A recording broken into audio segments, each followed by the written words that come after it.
marcar. Ahora vamos a ver el primero de todos ellos, que deben recordarse mucho del pregrado, el famoso insulinoma.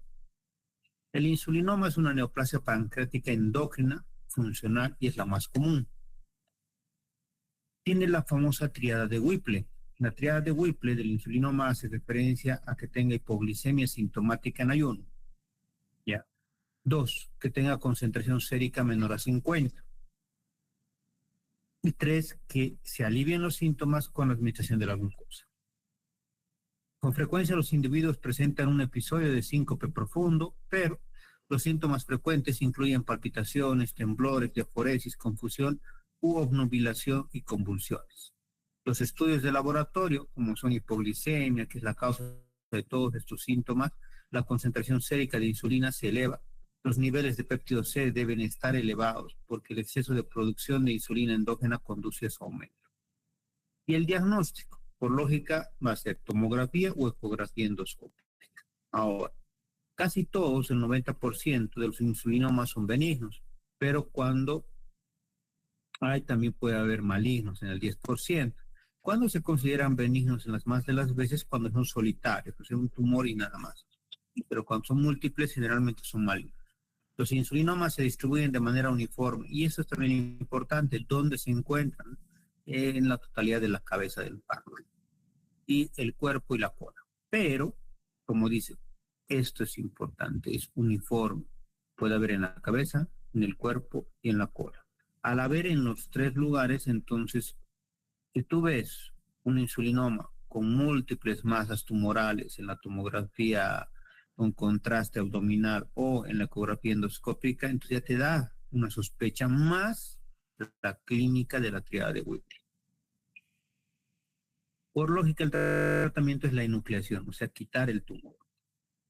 Pero si se ubican, como dice acá, cerca del conducto pancreático principal y además si son grandes, a veces se hace una pancreatectomía.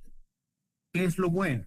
Cuando están en la parte de la cola, si se acuerdan, cuando son tumores en cola, solo se recorta la cola y está solucionado.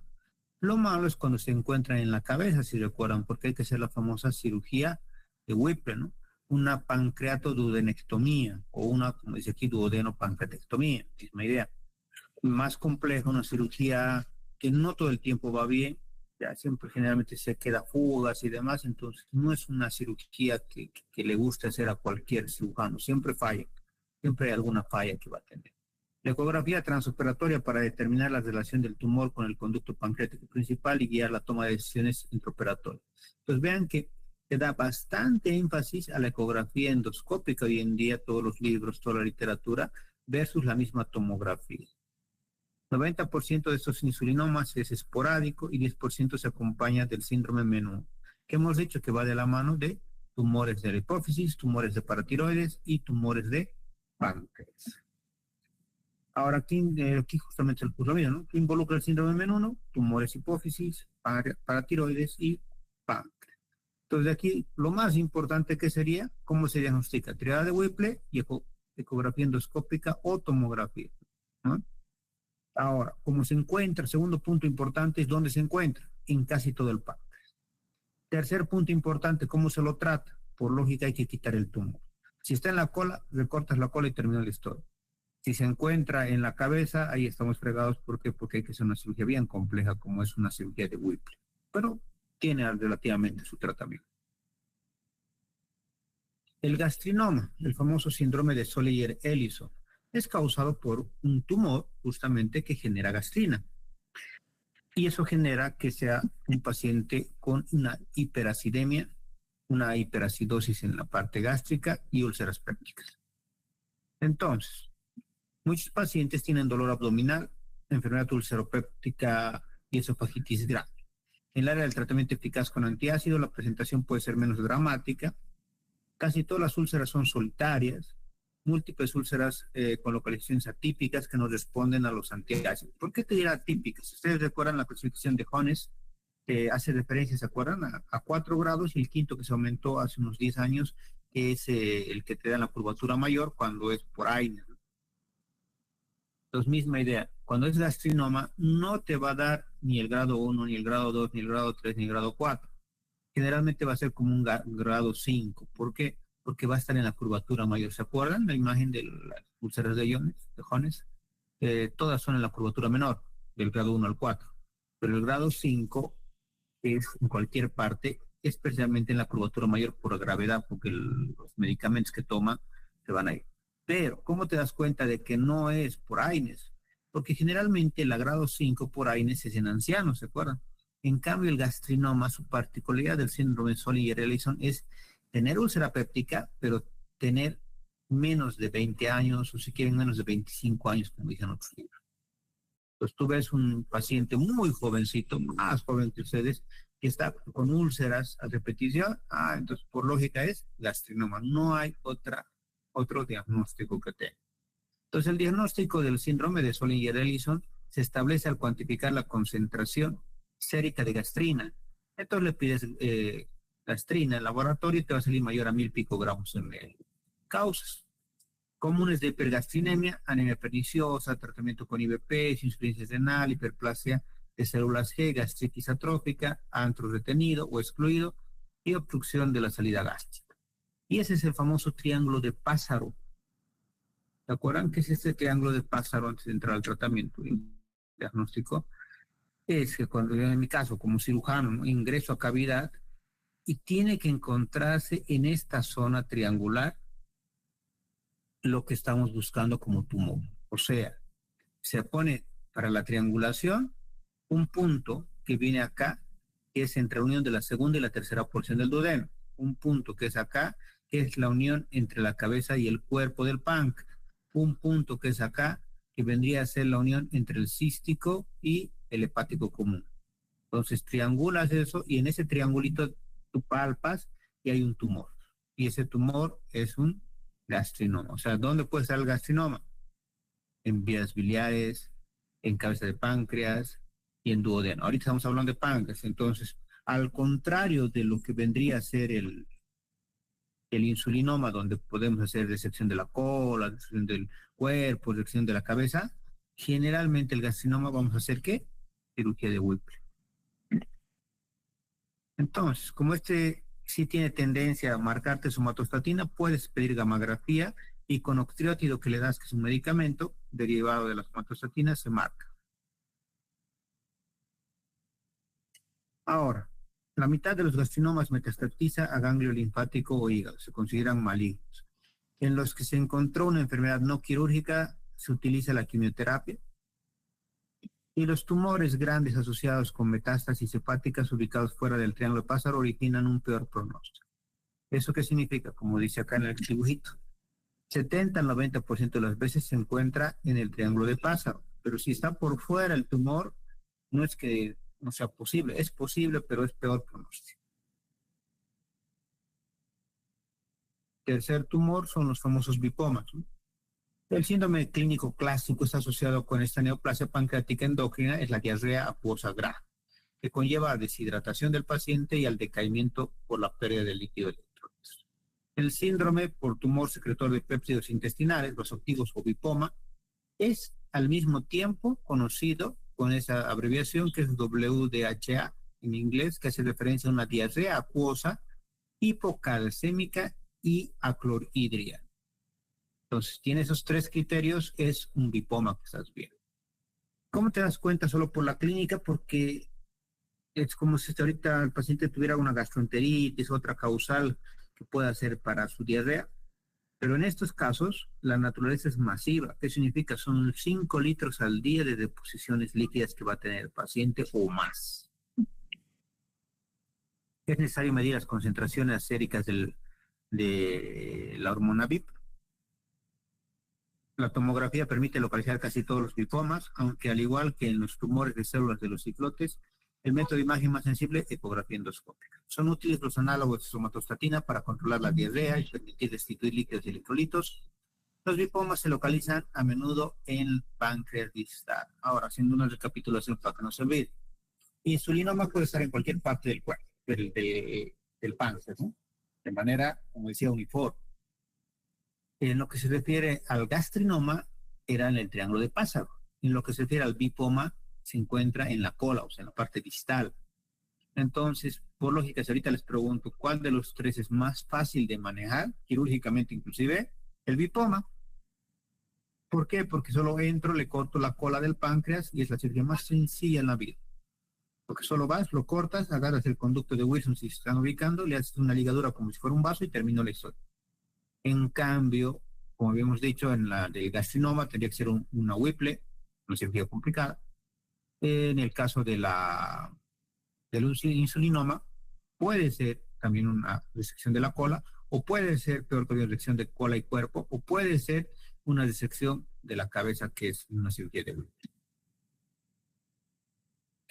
Glucagonoma. La diabetes acompañada de dermatitis debe hacer sugerir la sospecha de glucagonoma y de manera general suele ser leve.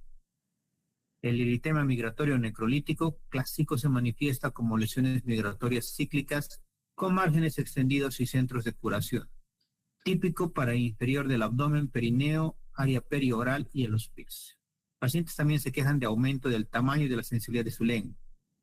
Diagnóstico se confirma por concentraciones de glucagón, que es mayor a 500 picogramos. Entonces también eso hay que tomar en cuenta porque, por ejemplo, en gastrinomas, ¿se acuerdan? Tenemos gastrina.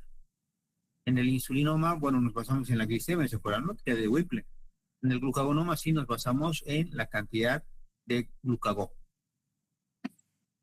El tratamiento preoperatorio incluye control de la diabetes, nutrición parenteral y actividad de los glucagonomas se encuentran con mayor frecuencia en cuerpo y cola, que también lo hace algo bueno porque se desecaría toda esa parte versus, como les decía otra vez, ¿quién sería hasta ahorita el peor de todos?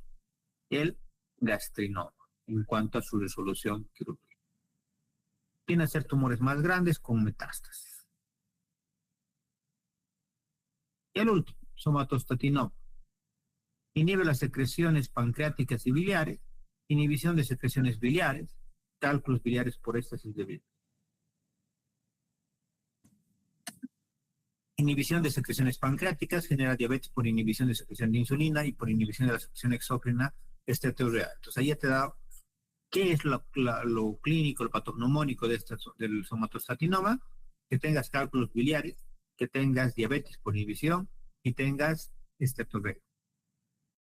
Casi todos los somatostatinomas se originan en el páncreas proximal, que significaría cabeza de páncreas, o en el surco pancreático duodenal o pancreático duodenal, con la ampolla y el área periampollar como el sitio más común.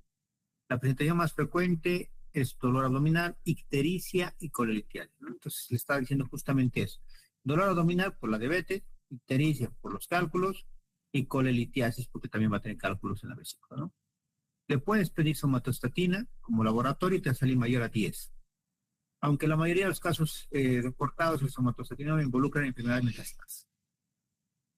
Un intento de extirpación completa del tumor y con la colecistectomía resulta justificada en pacientes sanos. Ahora, para no perder la idea, somatostatinoma, como te va a dar en la parte proximal, al igual que el gastrinoma, la cirugía quirúrgica sería cirugía de Whipple, pancreatoduodenectomía. Y a este se le añade, además, la vesícula, porque es más que seguro, como dice, tiene cálculos. Tenemos que sacar también la vesícula. Cosa que en el gastrinoma no tendríamos para qué, solo quitamos el tumor que está en el triángulo del pasto. Y ahí también, así cortito. Ahora nos vamos a ir con las últimas patologías de páncreas. Vamos.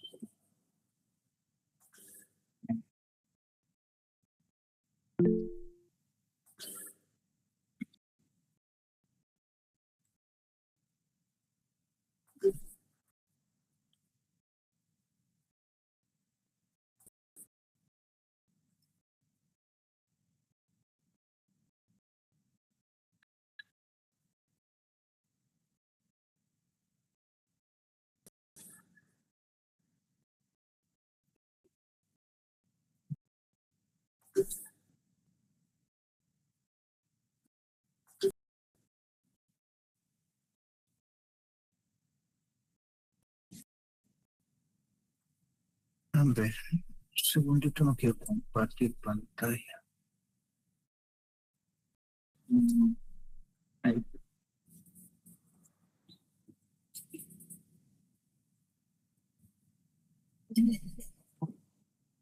Ya se ve pantalla, ¿no, doctores? Sí, doctor. Doctor. Gracias. Bueno, ahora sí, para terminar, esto que es la parte de páncreas como tal, que es la parte más larguita, vamos a ver lo que es manejo de la urgencia diabética. ¿Qué es lo que te va a llegar y qué es lo que les ha llegado todo este tiempo a ustedes como emergencias en esta área de páncreas como tal? Es obviamente como urgencia diabética, síndrome hiperosmolar y cetoacidosis diabética yéndonos hacia el lado de aumento de la glicemia. Y obviamente su contracara que vendría a ser la disminución de la glicemia, la hipoglicemia. Complicaciones agudas, entonces siempre decimos que es cetoacidosis diabética y síndrome hiperosmolar. Acá se resume todo lo que vamos a ver justamente, ¿no?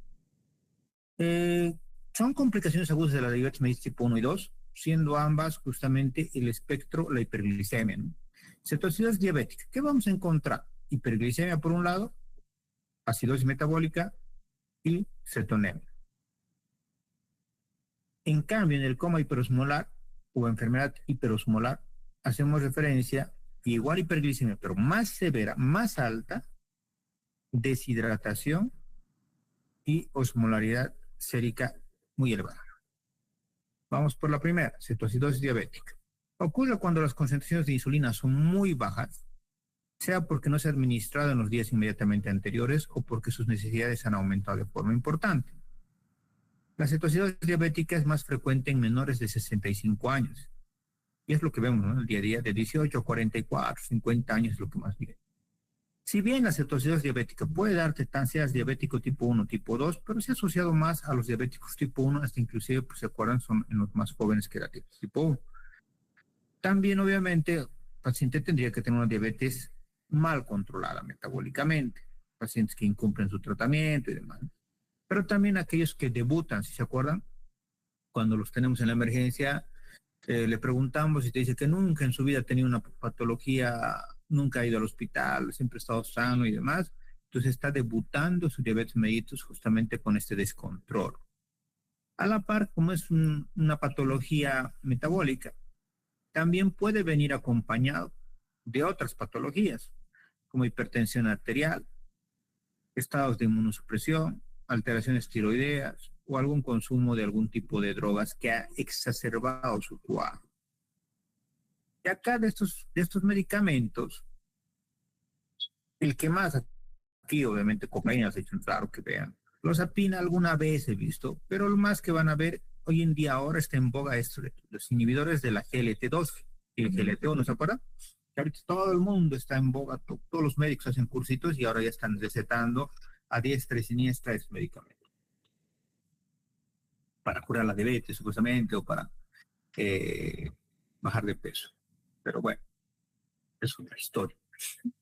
¿Qué se asocia con la cetoacidosis diabética? Y aquí, hablando también investigativamente, he sacado un note rate con un intervalo de confianza. Entonces, si se acuerdan, cuando leemos esto, siempre que lean un artículo, denle énfasis a los que vengan como estos de acá. Miren, están por encima de 1, o sea, sí es un factor de riesgo, ya, pero sus límites inferior y superior también tienen que estar por encima de 1. En este caso no sirve. Miren, bajo índice de masa corporal, 3.14, claro, si nos hacemos como en la escuelita nos han enseñado, diríamos que el bajo índice de masa corporal aumenta 3.1 veces o 3.14 veces más el tener cetoacidosis diabética. Falso. ¿Por qué? Porque su límite inferior está por debajo de la unidad. Lo mismo en las infecciones. Entonces, ¿cuáles sí estarían validados? Edades, error en el diagnóstico, minorías étnicas, falta del seguro médico y retraso en el inicio del tratamiento. De los cuales, lo cual nos interesa más en los adultos, este de aquí abajo.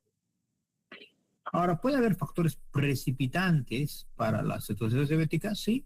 Y el más grande de todos siempre será la omisión del tratamiento con insulina o interrupción voluntaria del mismo, ¿no? En otras palabras, los pacientes que siempre nos llegan.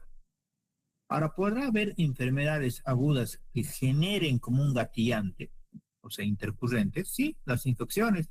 Y ustedes mismos, cuando nos llega el paciente, ¿por qué ha venido? Estaba ya con su neumonía, pero no venía porque estaba tranquilo, pero esa neumonía se ha ido agravando y eso ha repercutido como un gatillante a que se dispare su azúcar, ¿no?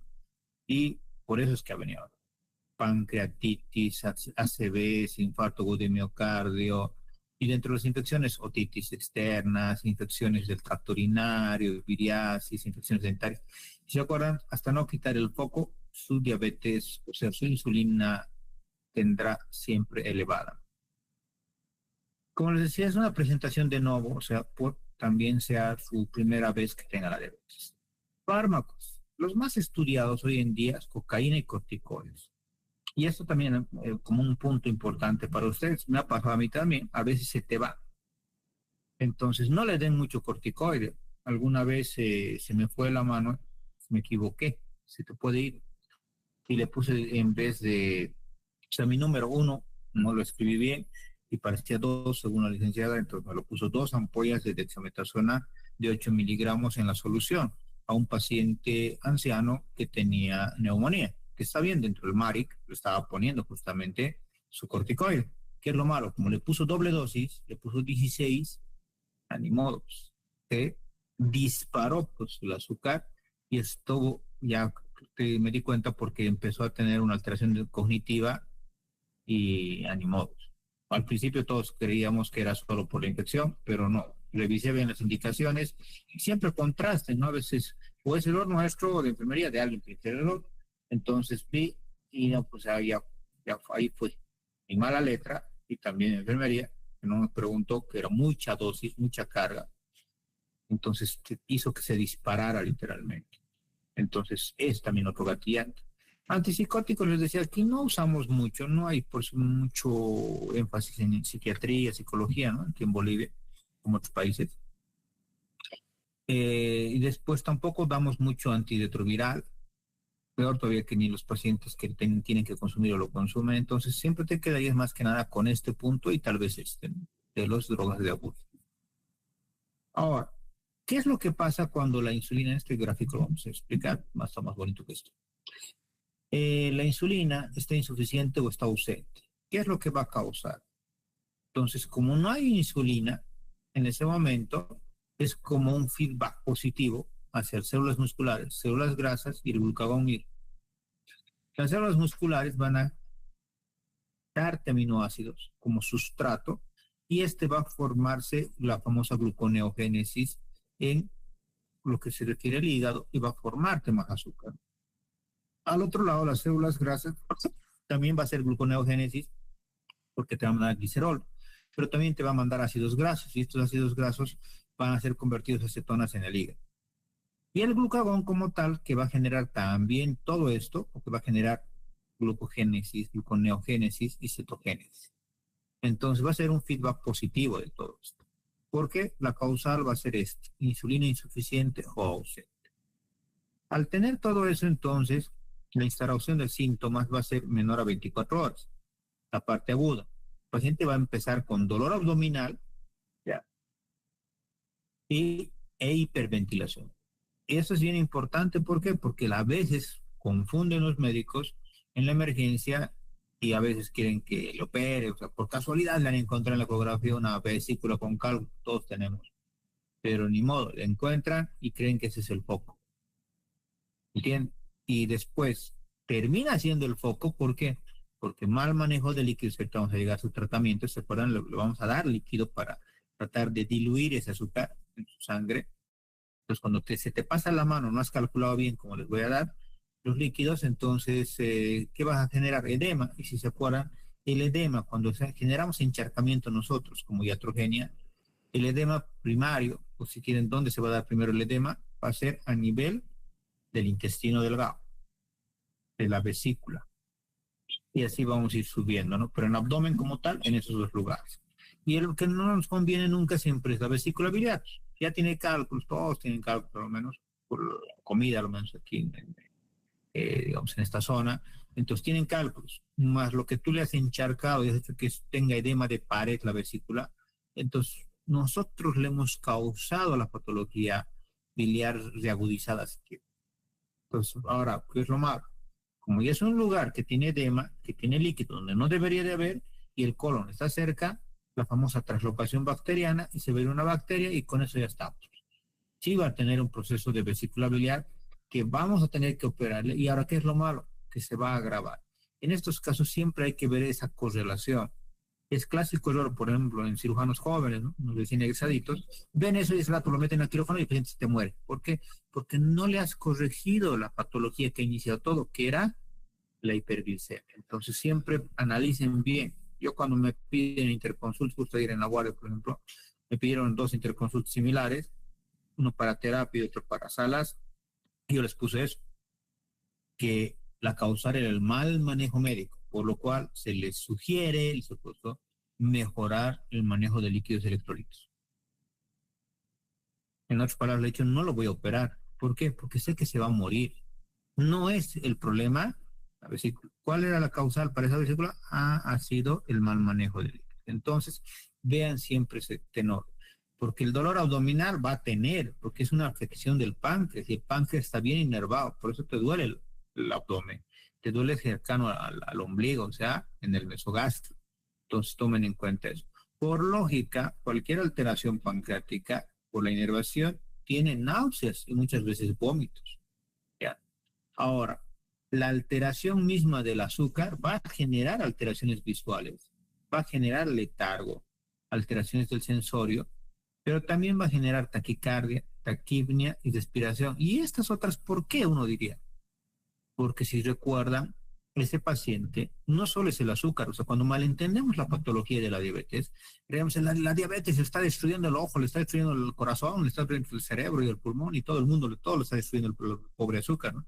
Y no es tanto así, sino es lo que está causando esa hiperglicemia tan elevada. Tan elevada, lo que está generando, cualquiera diría, va a tener más energía el paciente, ¿no?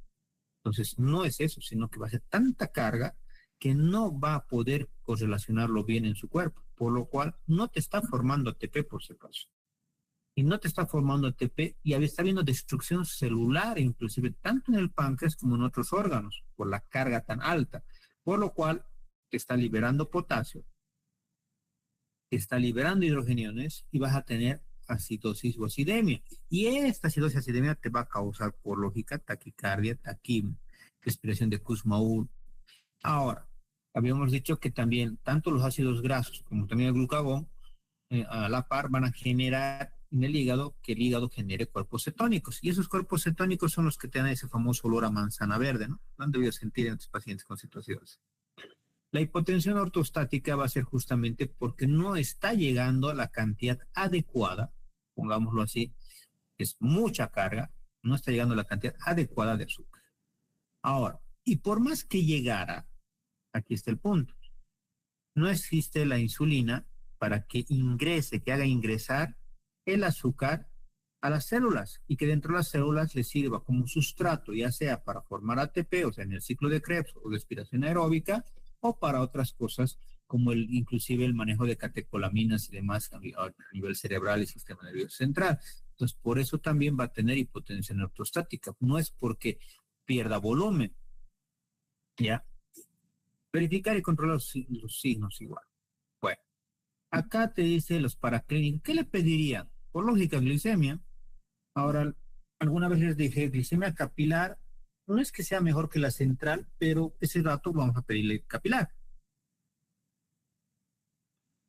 La diferencia entre una capilar y una central, siempre les digo, es de 10 a 15 puntos. ¿Qué significaría? Que si me sale en la glicemia capilar 250, en la central o va a salir 240 o va a salir 260, o sea, más o menos 10. Entonces, ese dato tienen que tomar en cuenta. Si es de la capilar, sí. Lo único de malo también depende de la marca, ¿no? No sé si alguna vez han usado estos que son marcas chinas, truchas. Entonces, desde 300 ya no te marca, ¿no? High, entonces, muy elevado. Nada más, no me dice cuánto. Pero bueno, ya que por lo menos te he dicho que es más de 300. Hay otras marcas norteamericanas de estos glucómetros que sí te marcan hasta 400, 500 incluso. Pero ya si quieres el valor real, obviamente una glicemia central. Por lógica le vamos a pedir electrolitos. Lo que les decía, el sodio tiende a estar o normal, 135, o bajo. Y esto va a ser también por el manejo que alguien ya le ha dado, generalmente líquido.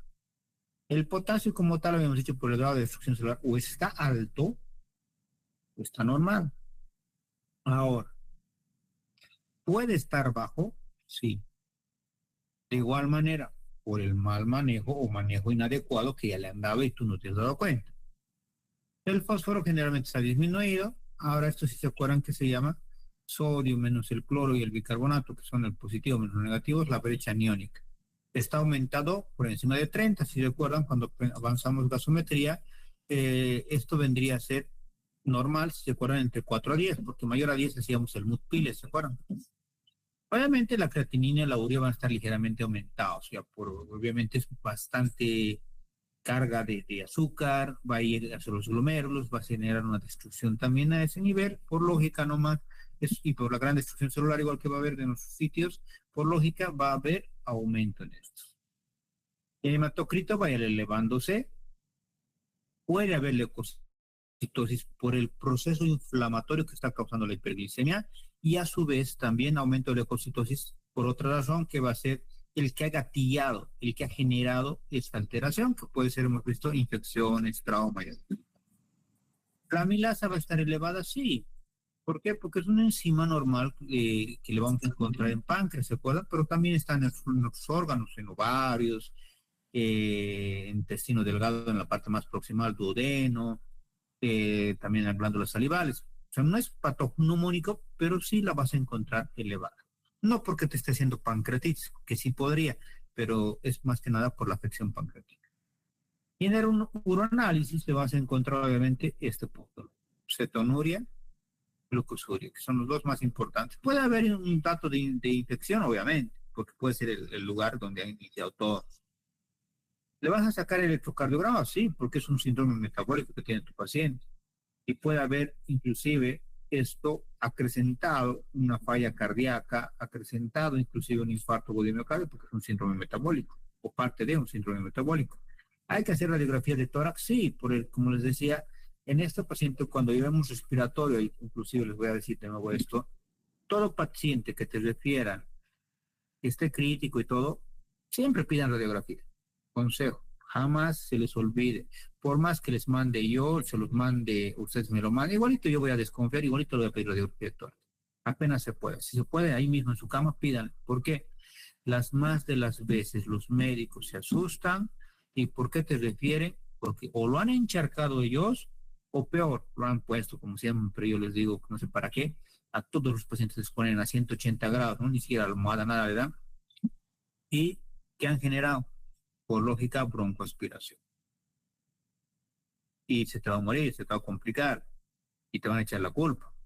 Justo ayer estaba asesorando a una colega en la guardia que está con un proceso legal. Entonces, todo te puede pasar. Lo que no te puede pasar es que no seas mal pensado. Porque siempre piden radiografía de todo.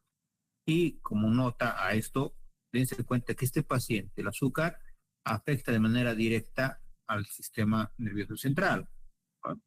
Por lógica, siempre pónganle sonda, siempre vacíen ese estómago. Es absurdo cuando yo veo a un paciente y me dicen, es hiperglicemia, pero pasarle el estómago. Pues obvio que no va a comer ahí en la emergencia, ¿no? Entonces, tienes que pasear ese estómago, porque en el menor descuido va a haber un deterioro cognitivo, chao paciente, pues, sea broncoaspirado. Ahora, ¿hay forma de usar esos laboratorios para saber si es una cetoacidosis diabética leve, moderada, severa? Sí. Usamos glicemia, el pH y el bicarbonato, o sea, necesitamos gasometría más. Aquí la glicemia, por lógica, no ha alterado nada, puede ser en cualquiera de los tres. El pH y el bicarbonato son los que te están alterando, te están diciendo justamente lo acidémico que está. Miren, menor a 7, menor a 10 es el bicarbonato, entonces ya no está viendo un sistema de tampón para poder disminuir tampoco esa acidosis.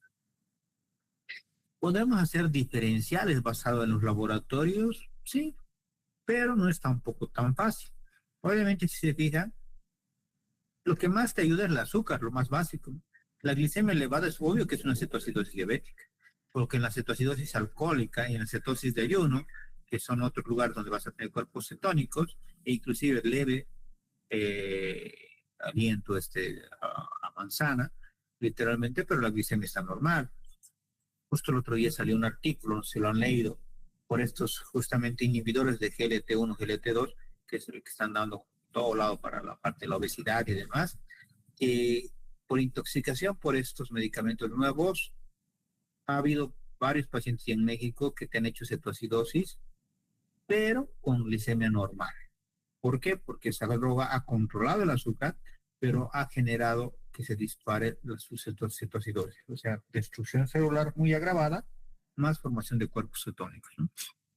Entonces, miren, con esto ya casi tienes el diagnóstico, si te quieres ir a este punto. En los demás sí puede estar similar, bajo, bajo, bajo, bajo, alto, alto, alto, alto. Entonces, aquí nos vamos a ir más que nada al azúcar como tal. Tratamiento por lógica hay que corregir, pero hay que acordarse esto. El azúcar, ¿qué le doy yo para que baje?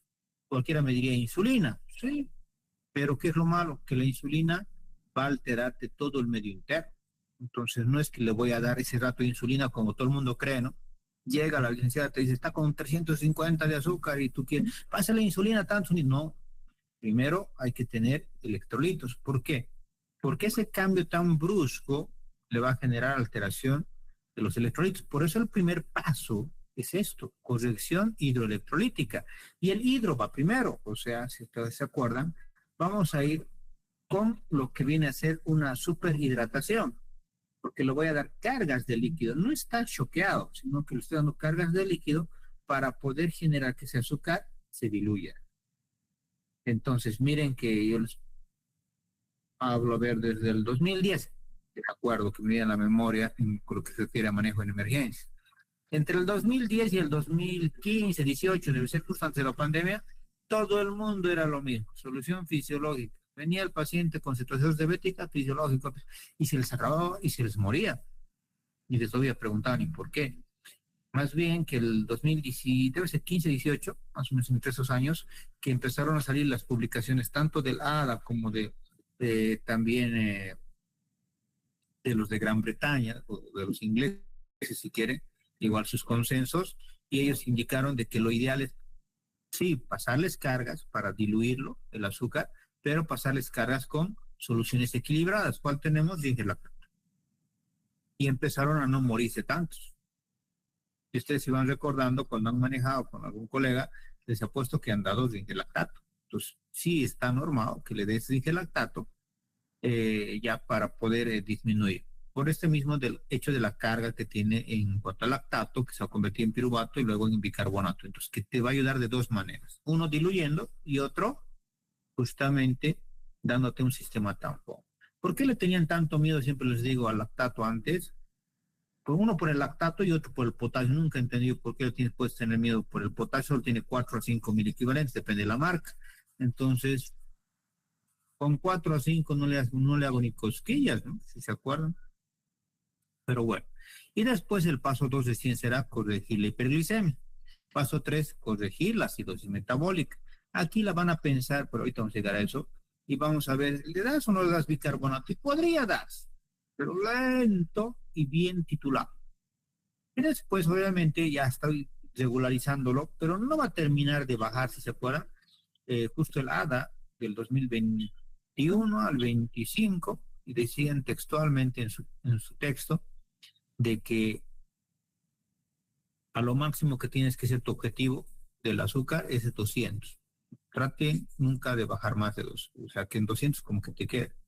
Y después de eso, obviamente vamos en busca de tratar la causa. Entonces, ahora nos vamos a lo que es la fluidoterapia.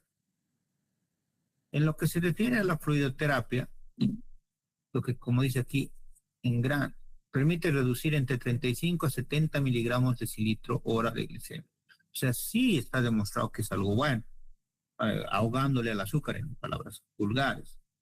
¿Qué se hace? Bolos de 1000 a 1500 ml de dingelactato o solución fisiológica. Sigue habiendo consensos, artículos que mencionan a la solución fisiológica durante la primera hora, pero como les decía hace rato, es que más se basan estos colegas que siguen usando fisiológico, se están basando en esto del que tiene potasio, que tiene lactato. Pues no han entendido todavía la fisiopatología, pero bueno, Ya hay varios colegas que sí han entendido y te ponen el lactato si se han fijado. Yo manejo a lo menos bastante cetosis diabética como hiperosmolar, especialmente en ancianos, ¿no? Por mi especialidad en geriatría. Y en varias emergencias igual ayuda al manejo, igual a los médicos generales y demás, y ponemos lactato.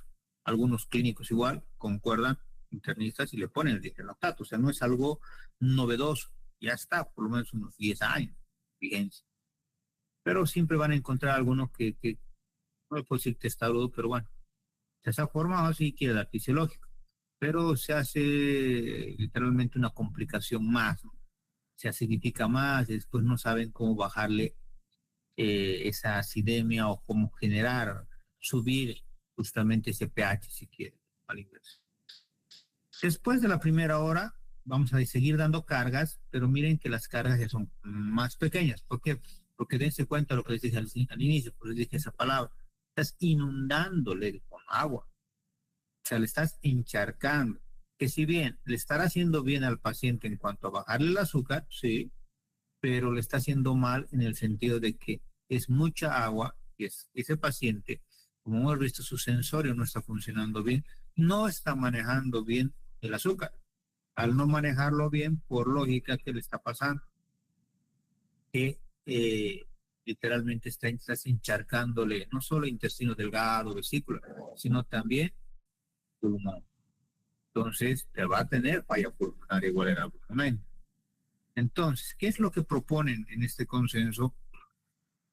Hacerle un switch, o sea, hacerle como podría decirle, una pausa entre lo que estoy pasando y miren, le pasa. Si estás, y esto quiero que se entienda, si estás, dice este consenso, dándole fisiológico en la primera hora, fisiológico después de la primera hora, ¿no? ¿Se entiende? No le has tocado bien el lactato, le estás dando solución salina al 0,9, entonces lo que te tocaría es darle una solución salina al 0,45.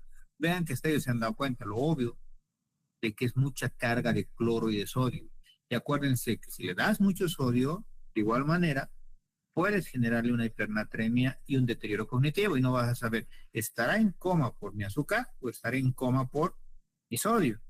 Peor todavía, el cloro, si se acuerdan lo que les enseñé en el módulo 1, también va a generar en contra. ¿Por qué? Porque te va a acidificar más. Entonces no vas a saber que se está acidificando más porque es literal, es la diabetes la que le está generando más acidemia o es lo que tú le estás poniendo, ¿no? Pues por eso ellos hacen ese switch que mencionan como una pausa, haciendo referencia al 0,45. Tercero, incluir dextrosa de acuerdo a la glicemia del paciente. Y uno dice, pero no era porque que él estaba tratando su azúcar, querer bajarle, sí, pero puede ser, a veces no lo controlan bien, ¿no? Le dejas al interno, al estudiante y no te lo controla bien, entonces puede ser por mala pata de que no te lo ha controlado bien y ese paciente está bajando mucho o ha bajado demasiado. Ahora, ¿va a generar en contra? Sí, literalmente va a generar una alteración más grave cognitiva el bajarle de golpe esa carga de azúcar. No es normal. Y también acuérdense la osmolaridad. También la osmolaridad le estás alterando. El azúcar es uno de los más grandes representantes de la osmolaridad. Entonces, si lo voy a bajar mucho, por lógica está bien, el azúcar se ha diluido, sigue ahí, pero se ha diluido. Pero ¿qué voy a generar? Que haya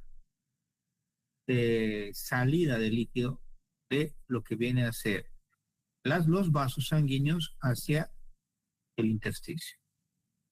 Por eso es que también voy a tratar de equiparar. Por eso le van a dar dextrosa al 5%, para tratar de mantener entre 200 a 250 de azúcar. ¿Ya? Ahora, puede usarse a la par esto de las dos bolsas que hace referencia a usar dos soluciones rápidas a chorro al 0,45 y cuando lo ha bajado tan rápido, generar, darle una dextrosa al 10%. Si me preguntan, no lo uso, no lo usaría. ¿Por qué? ¿Se acuerdan lo que habíamos repasado, ¿no? En el módulo 1?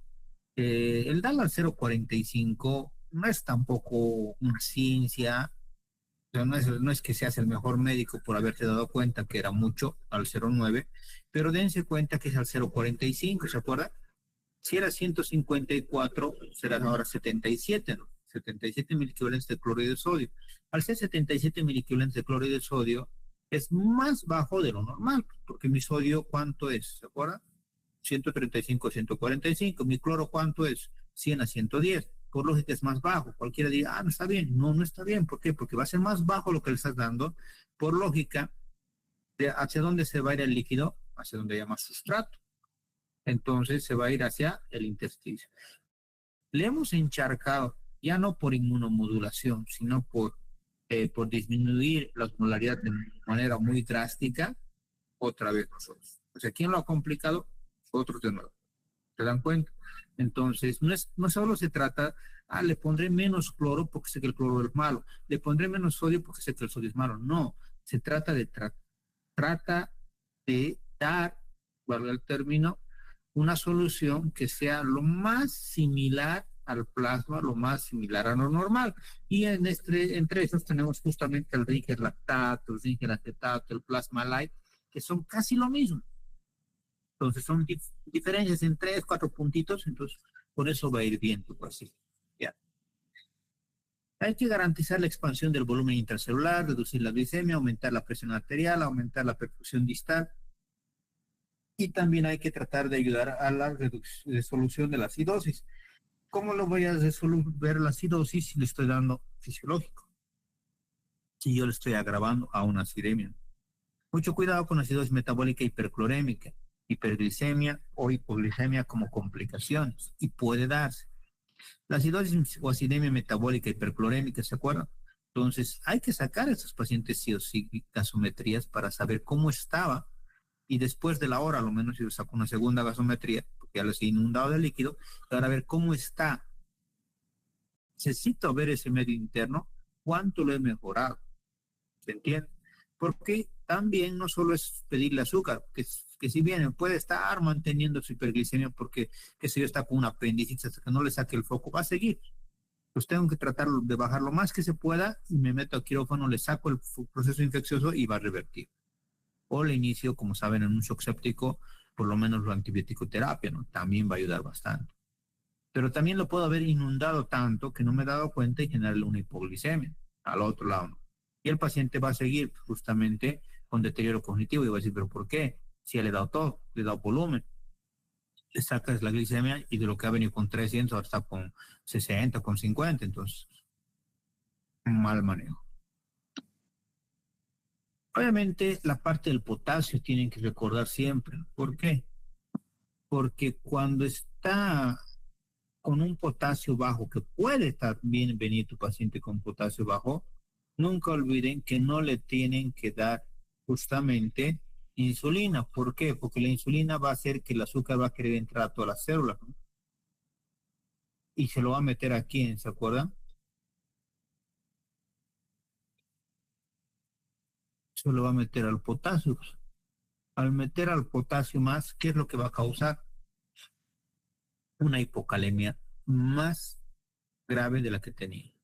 Entonces, es muy importante este dato que te pone aquí. Si el potasio sérico es menor a 3,3, primero vamos a ir a reponer el potasio. Aquí te dice, ¿no? Si está entre 3,3 y 5,3, entonces no estoy yendo a reponer, pero sí le voy a dar el requerimiento basal. ¿Entiendes? Entonces, estos dos datos siempre tómanos en cuenta antes de usar insulina. Y tercero, si está más de 5,3, que se acuerdan que es lo lógico que yo más bien esperaría. ¿Por qué? Porque hay destrucción celular y demás. Entonces, por lógica, no le voy a pasar el potasio porque ya está elevado. Más bien, con lo que le voy a dar cargas de líquido, es obvio que lo voy a bajar. Pero ni si aún así, con las cargas de líquido, no lo he bajado, o sea, está alto, está 6, 5,3, entonces se supone que el paciente ha llegado con una carga alta y nadie se ha dado cuenta. Por eso que en estos pacientes, creo que les he dicho 1000 veces en estos módulos, tienen que recordar, doctores, lo más importante, todo paciente crítico, como rezo debería venirse a su cabeza, pásenle gluconato de calcio, no se van a arrepentir, estabilicen esa membrana cardíaca, porque como acá les puede pasar, ya le pasó a las caras, todo sale el laboratorio y me sale un potasio que está con 5,3, con 6. Por pura suerte de la vida le ha estado líquido. la cantidad que ha generado que ese potasio mismo se diluya. Por pura suerte. Imagínate que no le hubieras dado tanto líquido y hubieras estado esperando laboratorios, que hay otros médicos que hacen eso, ¿no? Que esperan en el laboratorio. Puede te va a salir tu laboratorio de 7 cuando el paciente ya se ha muerto. ¿Se dan cuenta? Entonces, lo peor que ni gasometrías pedido ni para saber rápidamente cuánto más o menos estaba la alteración. Entonces, vean esto del potasio. Puede estar normal, puede estar hacia arriba, puede estar hacia abajo. Entonces, tenemos que estabilizar esa membrana cardíaca. La insulinoterapia como tal, sí es un arma que tenemos nosotros, ya. No les voy a decir que no usen insulina. Tenemos que aprender a usar insulina. Pero ahora el punto es, usen insulina, pero como dice acá, primero he usado líquido y he tratado de bajarlo solo con líquidos. Es lo mejor. El segundo punto era basarnos en el potasio, ¿no? Sí, el potasio lo tengo que mantener, o sea, el famoso equilibrio hidro ya hecho electrolítico, ahora me faltaba, entonces potasio. Y después decían la insulinoterapia. O sea, la insulinoterapia no tiene que ser tu primer arma, les vuelvo a repetir, porque varias veces yo veo eso, ¿no? Se asusta el médico y dice, no, licenciada, está con 600 de glicemia, insulina, puede ser, póngale insulina, le están poniendo insulina y el paciente después, chao paciente, ¿no? ¿Por qué? Porque no es el tenor, no es bajarlo a las apresuradas súper rápido. Entonces, tenemos el paciente, te ha llegado con 350 de glicemia, le hemos dado cargas y cargas, ¿se acuerdan? Que de 35 a 70 debería haber ido bajando en esa primera hora. Imagínense que ha bajado 50, de 350 a 300. Entonces después de esa hora le sigo dando líquidos, pero ya bolos más cortos. Le voy dando los bolos más pequeñitos y voy viendo su respuesta. No me desespero, pero ya después ha pasado 3, 4, 5 horas y no está revirtiendo más, no he logrado bajarlo más, entonces es como que tu cuerpo, como el cuerpo de tu paciente está diciendo, ya no va a bajar más. Entonces, ¿qué vamos a hacer? Darle insulina, pero con mucha cautela y siempre teniendo a la mano dextrosa. ¿Por qué? Porque si se te baja mucho, ahí también estamos fregados. No tenemos que tampoco pasarnos demasiado. ¿Cómo le vamos a iniciar? Con un primer bolo inicial de insulina regular, endovenosa, que vamos a titularlo de 0,1 unidades por kilogramo peso. Seguido, que le vamos a dar una infusión donde va a ir igual a 0,1 unidades kilogramo peso por hora. Entonces, de esa manera es la manera correcta de darle la insulina, ¿ya? Le vamos a dar esa insulina y con eso vamos a estar esperando otra vez un par de horas que vaya bajando. Pero otra vez, aquí hemos dicho nuestro objetivo era 200, ¿ya? 200, 250, con eso ahí paramos y ya lo podemos pasar a salas inclusive. ¿Por qué? Porque ya lo hemos estabilizado. Y ahí para adelante se va a hacer cargo, obviamente, ya el especialista del área. Ahora, si no lograran bajar ni con este bolo de insulina, por lógica, ¿qué es lo que nos toca? Refieren a ese paciente. ¿Por qué?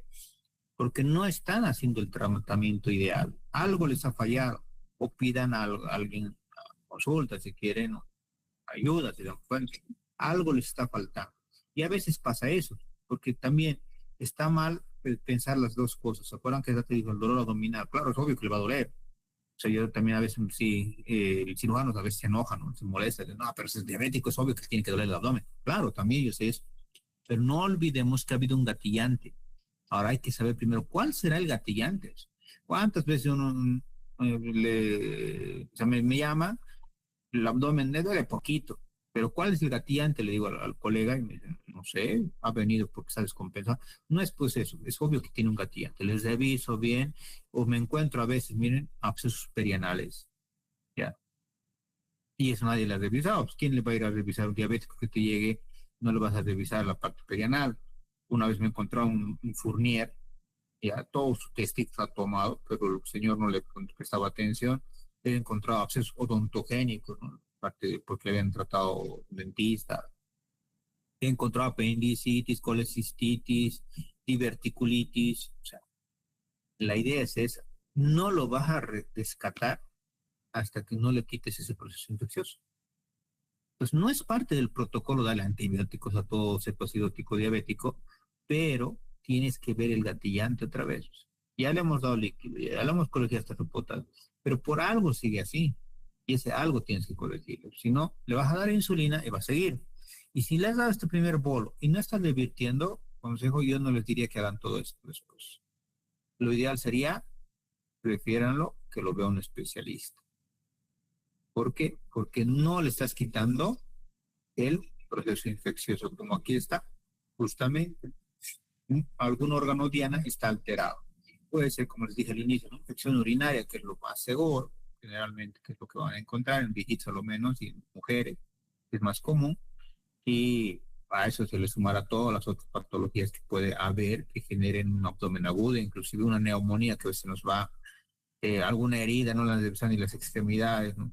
Entonces tienes que literal a este paciente desnudarlo y ver cuál habrá sido el foco, qué ha hecho que se inicie, porque si no hubiera estado toda su vida con cetosis diabética, ¿no? Ha habido algo que en estos días le ha pasado, no solo el que se haya olvidado su insulina o su medicación oral, su metformina, su glibenclamida, algo ha pasado que ha generado de que se gatille la subida de eso. Ahora, si te has logrado revertir con esto, ya, podría ser que puedas subir un poquito a 0,14, estamos con 0,1. Bien. Y cuando se acerca a 200 miligramos, para no hacer una desestabilización completa, es decir, del medio interno, especialmente el sistema nervioso central, entonces por lógica, de la solución salina me voy a ir a la dextrosa. Pero tampoco le voy a dar una carga alta, ¿ya? Entonces le voy a dar la dextrosa al 5 o al 10% y le voy a poner para 6 o para 12 horas, entrando el goteo y lo sigo controlando. Como dice aquí, no permitir que la glicemia disminuya a menos de 200 miligramos para prevenir una instauración de un edema cerebral. Entonces, literalmente, no es que te la vas a jugar solo con la insulina. Y acuérdense este tenor bien interesante. La insulina que le estás dando, ¿por qué te dice aquí el edema cerebral? Porque estás forzando con la insulina que entre a las células. ¿Se acuerdan cuál es la célula que más tiene receptores para azúcar? Las neuronas, neurólogos y microglias. Entonces tú le estás forzando a esas células a que ingrese este soluto que es azúcar. Entonces está bien, hasta ahí estás bien. Claro, tú has generado que aparentemente el azúcar, la glicemia esté bien. Te alegras, pero lo estás matando, estás destruyendo su cerebro. ¿Por qué?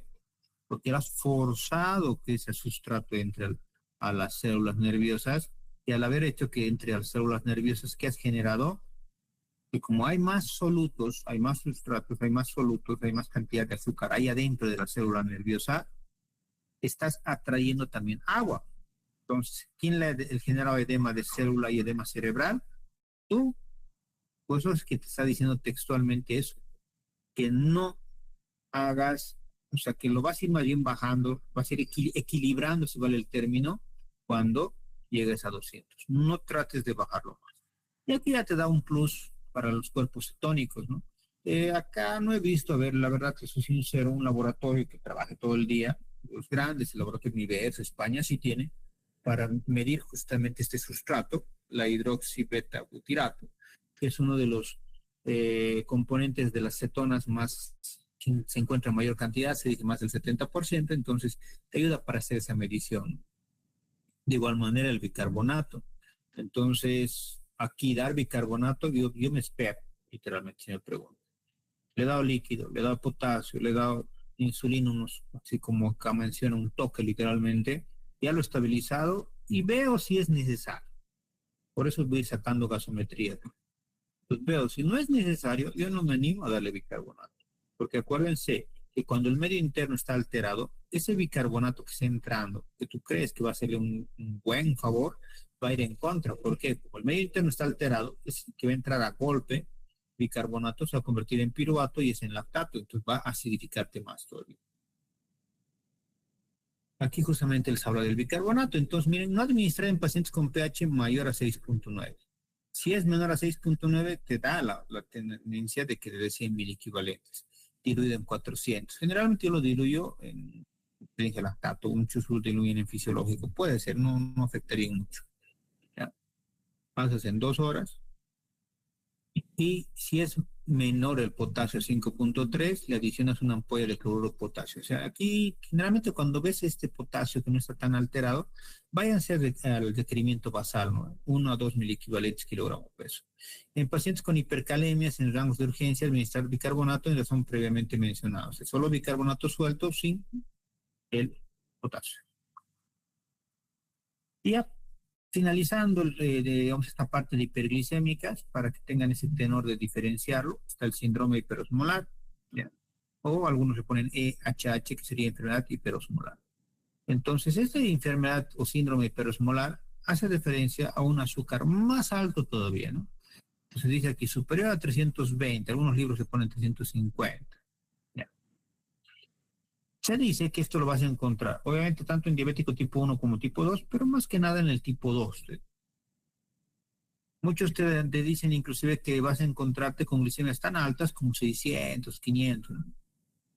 Y se dice que es más frecuente en los añosos, en los adultos mayores, porque son los que menos van a poder controlar justamente una reversión más rápida por el mismo cuerpo. Va a haber factores precipitantes, sí, justamente la mayoría, como en el anterior, son infecciones.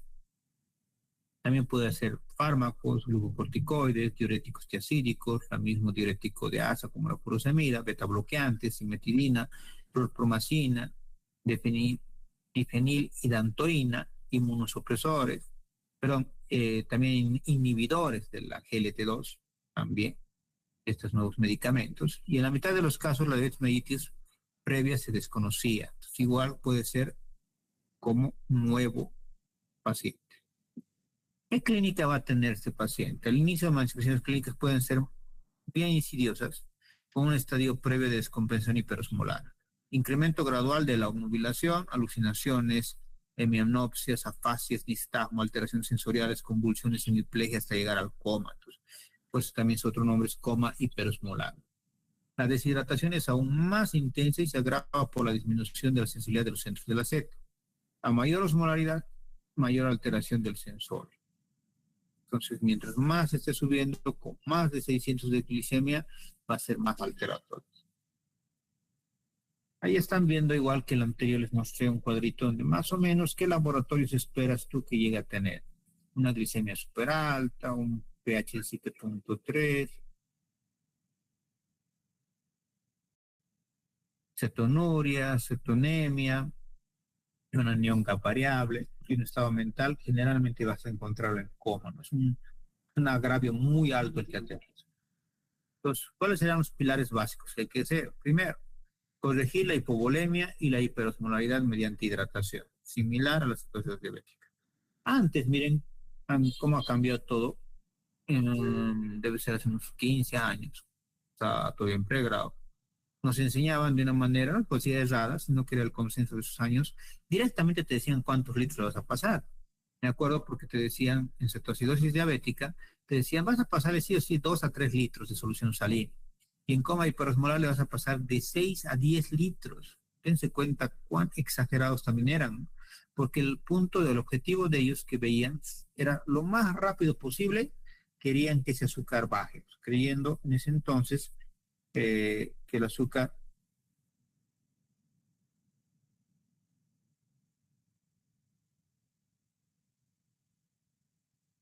perdóname un segundito, alguien me está escribiendo demasiado.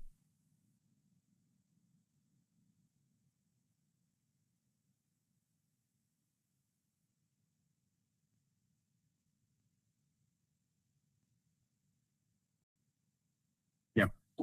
Entonces les decía, creían en ese entonces que solo era bajar el azúcar y nada más.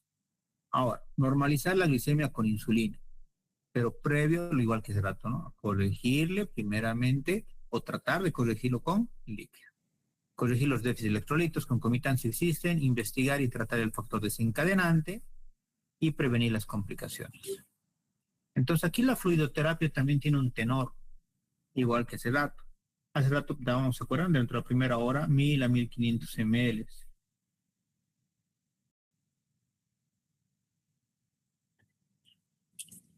Acá le está dando solo 1000, justamente, y acá dice textualmente el concepto actual. Dice, cloruro de sodio al 0,9, o sea, fisiológico. ¿Ya? en una hora. Después dice que le vas a ir dando igual que hace rato, vas bajando, ¿no? Entre 250 y 500 ml hora. ¿Por cuánto tiempo? Generalmente, algunos consensos dicen 2 horas, otros 3, e inclusive hasta 5 horas llegan en el mejor de los casos, pero que tú estás haciendo un control estricto. Ya. Ahora, el ADA mismo, que es el que más nos leemos, ¿no? Que es el consenso de ADA de los norteamericanos, te dice que posterior a eso vas corrigiendo y por lógica también se han dado cuenta ellos, lo que les decía hace rato del cloro, del sodio, y por eso miren que le vas generando un cambio al cloruro de sodio al 0,45. De darle al 0,9 las primeras horas, ahora le vas a dar al 0,45. Ya.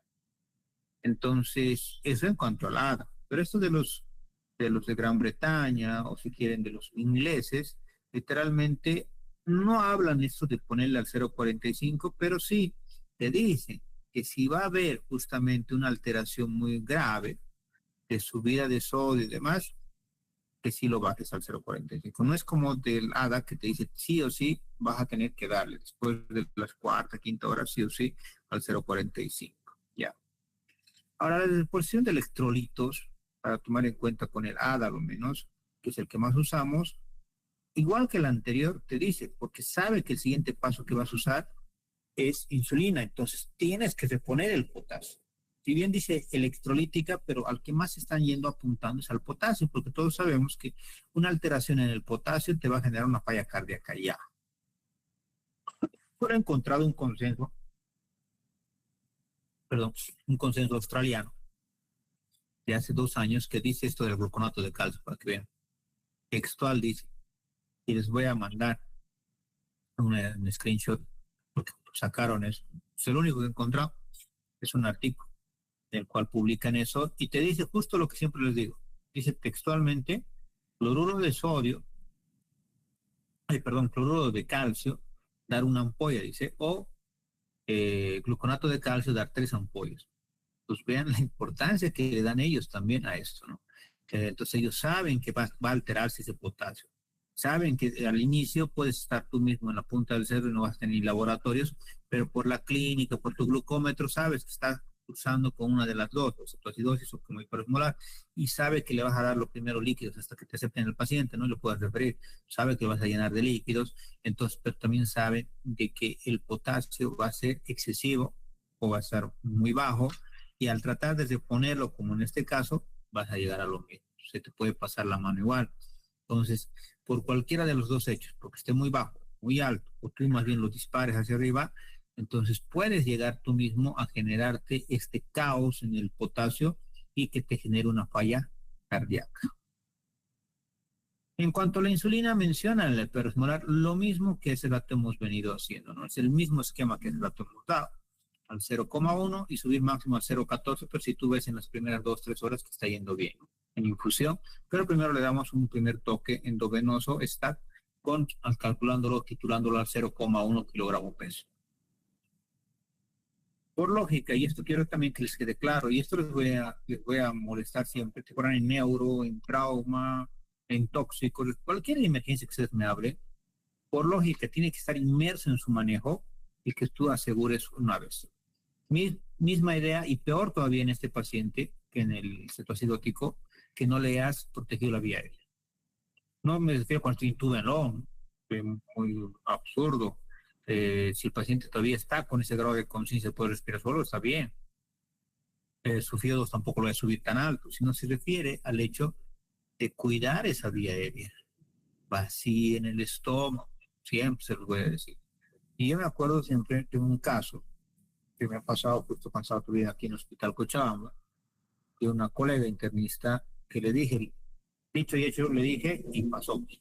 Estoy diciendo, una paciente obesa mórbida entra con 300 o 350 de azúcar, escucho al pasar y le veo a la paciente obesidad mórbida y le digo, doctora, dígale a los internos que le pongan una sonda, una nasogástrica vacía en el estómago. No habrá pasado ni 5 o 7 minutos. Salgo, me estoy yendo al quirófano, código azul en emergencia, corro, veo la misma paciente. ¿Qué había pasado?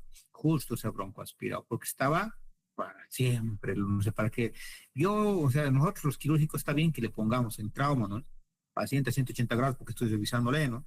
Puede tener una lesión en columna, bien, pero no entiendo hasta el día de hoy por qué algunos clínicos quieren examinar al paciente a 180 grados, o sea, totalmente recostado, se ha broncoaspirado, peor todavía, ¿no? Síndrome de Piwik, se ha broncoaspirado.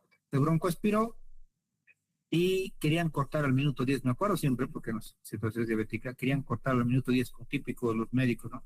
Minuto 10, no paren todo porque el paciente, eh, ¿cómo se llama? No responde al RCP. Y yo le dije, no, peor todavía que yo estaba masajeando. No, vamos a llegar. ¿Cuál es su primer monitor? Me acuerdo que me dijeron que era una pieza de elección pulso. Perfecto, vamos a llegar hasta minuto 45. Y llegamos, más bien que llegamos, porque después vino la hija que había sido abogada y quería hacer un show ahí y teníamos todo. Imagínense que hemos cortado el 10.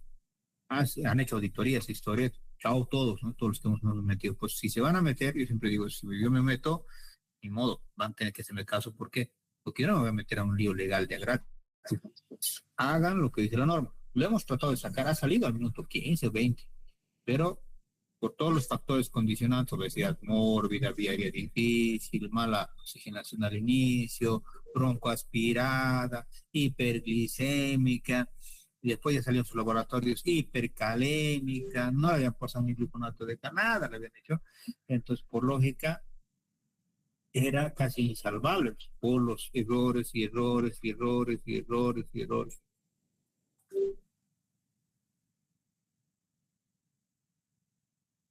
¿Entienden? Entonces, esos datos siempre tomen en consideración. ¿Ya? Vean la parte neurológica.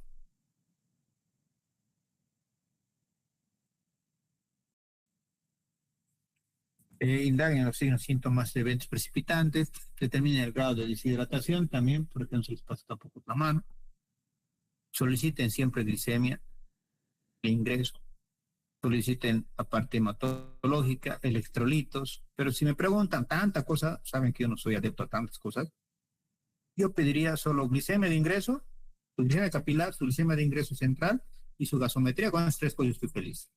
De laboratorio. Y a par, obviamente, ya por fuera del laboratorio, el electrocardiograma, ¿no? Quiero ver si entonces dije síndrome metabólico, tienen que ver cómo está eso.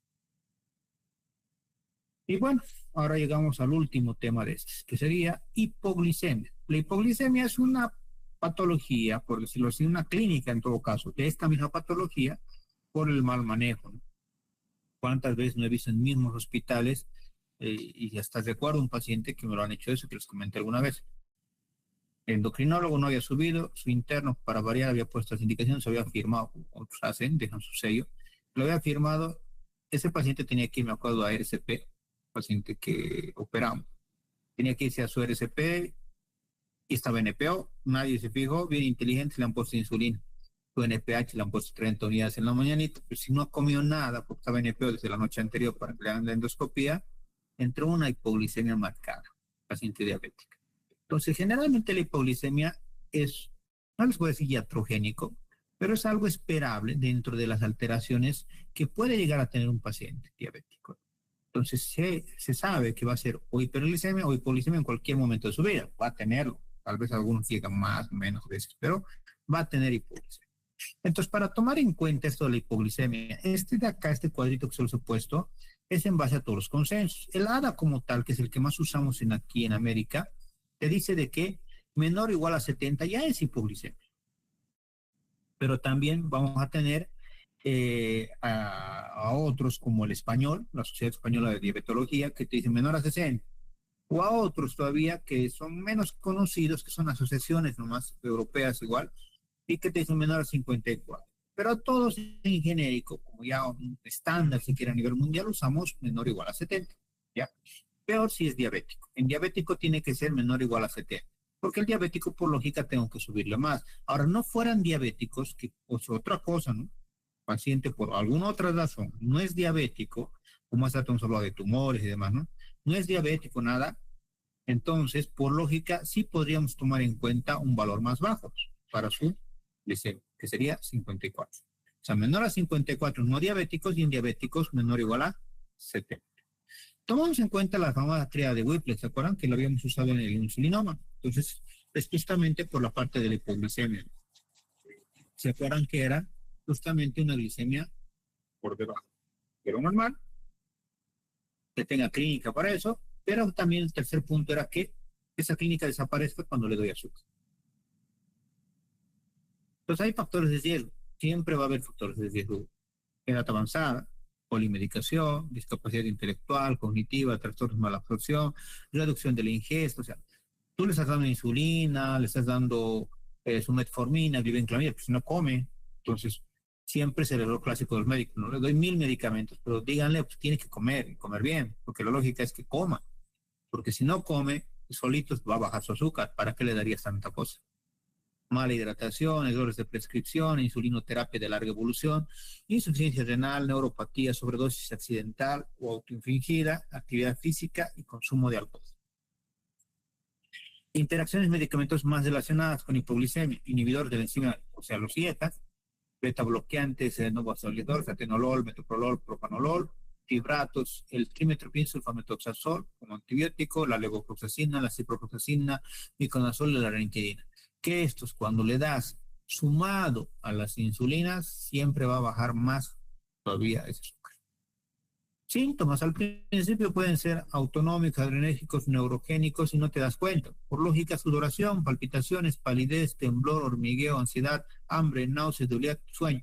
¿Qué es lo malo? Que casi también se correlaciona con las dos hiperglicemias que hemos visto, ¿no? Entonces, no hay una de estas que ustedes me digan, esta sí o sí es hipoglicemia, ¿no?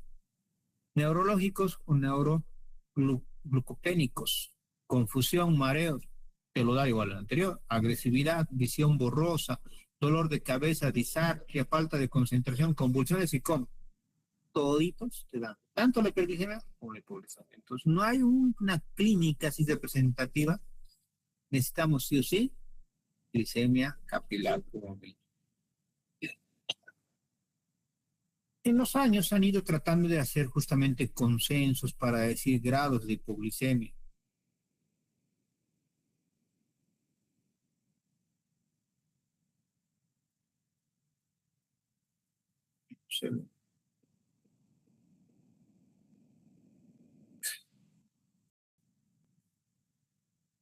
Ya, no sé, vamos. Bueno, pero el único que se ha acercado a un consenso ha sido este canadiense, ¿ya? La Asociación de Diabetes de Canadá es la única que ha podido llegar a un consenso aparentemente, pero han visto que hay europeos, todo el mundo se mete después para dar sus mismos niveles de azúcar y todo aquello, ¿no? Pero este es lo único que ha logrado hacer en grados, niveles. Siendo así que ellos han mencionado menor a 70. Como es de diabetes, obviamente lo han creado para pacientes diabéticos, ¿no? Hipoglicemias en diabéticos. Menor a 70, el grado 1. Menor a 54, grado 2. Y menor a 50 lo han puesto en genérico, grado 3. Pero que tiene que tener el grado 2 entre el 2 y el 3. Que el grado 2, miren, tiene un nivel suficientemente bajo como para indicar hipoglicemia seria y clínicamente importante como para ser reportada en ensayos clínicos. El grado 3, hipoglicemia asociada a disfunción cognitiva severa que requiere ayuda externa. Acá es más o menos en su traducción el que te daría el tenor de que es grado 3. ¿Qué sería? O sea, ¿cómo tú puedes tomar en cuenta esta disfunción cognitiva severa? Literalmente el paciente está en coma y necesita apoyo ventilatorio. Es como la paciente que les comentaba hace rato. Entonces, y no va a revertir tan fácil como uno creyera. Entonces, por lógica, reconocemos, confirmamos y diferenciamos. Si fuera una hipoglicemia leve moderada, creo que hay un algoritmo. Aquí está, mejor está el algoritmo, más facilito. Consciente. Primero vemos su grado de conciencia. Si está consciente, por lógica, está consciente, le damos por vía oral, generalmente, ya, el tratamiento. En 15 minutos le damos chance. Recupera, perfecto. Suplementos de hidratos de carbono y buscamos la causa. No recupera, repetimos otra vez, ya, el darle comida, alimentación con azúcar, ¿no? Hidratos de carbono. Le damos otros 15 minutos. Recupera, perfecto, buscamos la causa. No recupera, tenemos que derivar al hospital. Ahora, no estuviese consciente, estuviese inconsciente, le vamos a tener que dar glucagón o glicemia a goteo por vía endovenosa, inclusive algunos apartados, artículos, papers mencionan rectal, pero ya no se usa. Obviamente que hoy en día tenemos endovenosa. Ahora, si fuera el paciente tratado con sulfonilurias, derivamos al hospital. Pero si fuera tratado con insulina, le damos 15 minutos. Recupera, buscamos la causa. No recupera, le vamos a dar otra vez un toque de glucosa al 50%. Aquí se le da de 50 a 100 ml y aquí también. 15 minutos. Y siempre que recupere, vayan a buscar la causa. Porque si no van a buscar la causa, también va a ser... Un segundito.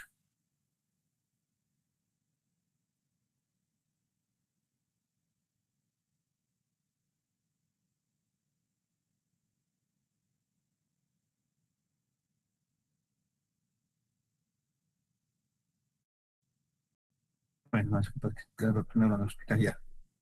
Si no buscas la causa, es obvio que va a volver a tener lo mismo. Entonces, tomen siempre en cuenta esos detalles.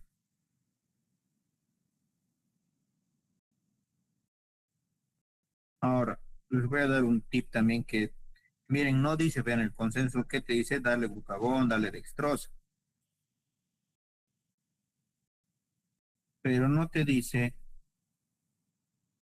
¿y qué pasa si le doy el glucagón o le doy, eh,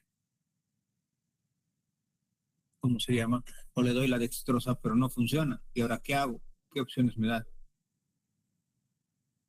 Entonces, ¿qué hice con esa paciente? Si quieren saber, peor todavía que era, me acuerdo todavía hasta el día de hoy, porque era la esposa de un anestesiólogo del tercer nivel. Entonces, se me vino a la mente la fisiopatología y dije, bueno, si no está funcionando, ¿qué le puedo dar? Y le pasé nutrición parenteral, porque estaba totalmente en coma, no respondía a nada. Le pasamos hipertrosa, extros al 5, al 10, al 20, vino terapia, me dice, todo el mundo vino. Ya no sabía, el han desahuciado.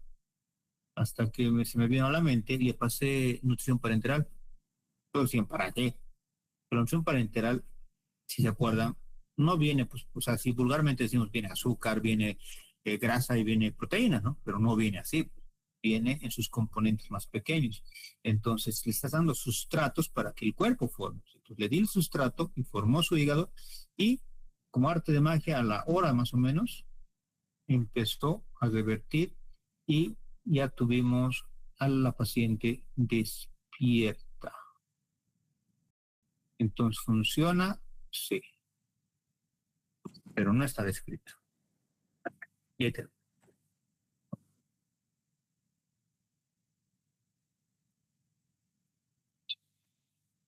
bueno, entonces, antes de ir a sus dudas, lo primero, hemos tocado todas las patologías que pueden darte en lo que viene a ser el órgano páncreas, ¿no? Una parte endocrina. Lo hemos visto ayer pancreatitis, hoy día hemos visto tumores neuroendocrinos, hemos visto hipoglicemia, cetoacidosis, coma hiperosmolar. Son las 5 patologías o conjuntos de patologías más grandes que tenemos en esta área del páncreas. De la misma manera vamos a hacer el lunes que vamos a ver tiroides y el jueves que vamos a ver glándula suprarrenal para ya poder el día viernes tener su examen, ¿ya? Entonces, de esta parte de páncreas, para no darles tampoco mucha tarea, pero sí para que estudien sus 2 tareas, no se olviden, las que ya se les di. Hoy les voy a subir un caso para que resuelvan, como hemos hecho ayer, pancreatitis. Y además les voy a subir más tardecito un segundo caso para que lo resuelvan. Y voy a ver si les doy situaciones diabética, como hiperosmolar o hipoglicemia, ¿no? Pero más que nada, estoy pensando más bien, más que un caso, de lo de hoy día, darles que hagan un algoritmo. Como el que han visto hace rato, ese es un algoritmo, ¿no? Si pasa esto, ¿qué le hago? Si pasa esto otro, ¿qué le hago? ¿No? Es con flechitas. Pues, tal vez les sirva más. Entonces, voy a ver, yo creo que va a ser un algoritmo de los 3 temas de hoy día, ¿no? Bueno, o sea, escogiéndonos uno de los temas para que se deshagan. Y del de ayer también podría ser un algoritmo o un caso. El caso ya se los tengo a la mitad, de hecho. Entonces eso se los podía mandar hasta la noche. Y ya les he dicho, no se trata de que me manden mañana mismo, se trata de la premura, sino que les sirva para estudiar para tu examen final. ¿Ya? No sé si tienen dudas, preguntas, doctores. Doc, yo tengo una pregunta. Dale. En caso de un paciente que tenga una hiperglicemia, no sé, de 285, sabemos que la glucosa va a traer agua, ¿no? Al medio extracelular. En ese caso se va a diluir el sodio. ¿Y nosotros qué hacemos con la hiponatremia? Regulamos la hiperglicemia primero, le damos más volumen, pero se va a seguir diluyendo y la hiponatremia va a ser por dilución. No, pues me estás Entonces, contando. ¿Por qué en tendría que ese tener hiponatremia? ¿Acaso le estás dando agua libre? No, pero en el caso, digamos, de que tengamos al paciente y tengamos su sodio bajo y también tenga la hiperglicemia, en ese Ah, caso sabemos que en ese caso sabemos que es por dilución, ¿verdad? Pero en la corrección no le tendríamos que dar más volumen, ¿verdad? claro, pues te O digo, no lo corregimos. muy rebuscado tu caso. Así que te voy a ser bien sincero. Muy recontra rebuscado. ¿Por qué te digo? Mira, me llega, como tú dices, ya, paciente femenina con 285 de glicemia, como tú dices, ¿no? Ya, perfecto. No tengo el laboratorio ese dato, tengo la glicemia capilar. ¿Qué vas a iniciar? Ya, si quieres, le pones zingelactato, ¿no ven? Ya.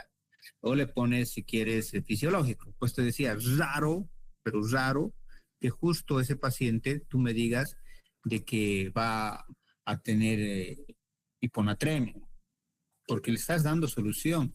¿Se acuerdan que lo que les dije, por ejemplo, para dar tratamiento para una hiponatremia como tal, es que tienes que darle agua libre? Pues te decía, raro que te dé hiponatremia, porque tanto el Ringer lactato, el Ringer normal y el mismo fisiológico tienen sodio, o sea, no es que va a bajar, a menos que le des, digamos, bueno, en otras circunstancias, que le des, digamos, solución fisiológica al 0,45 de inicio, o que le des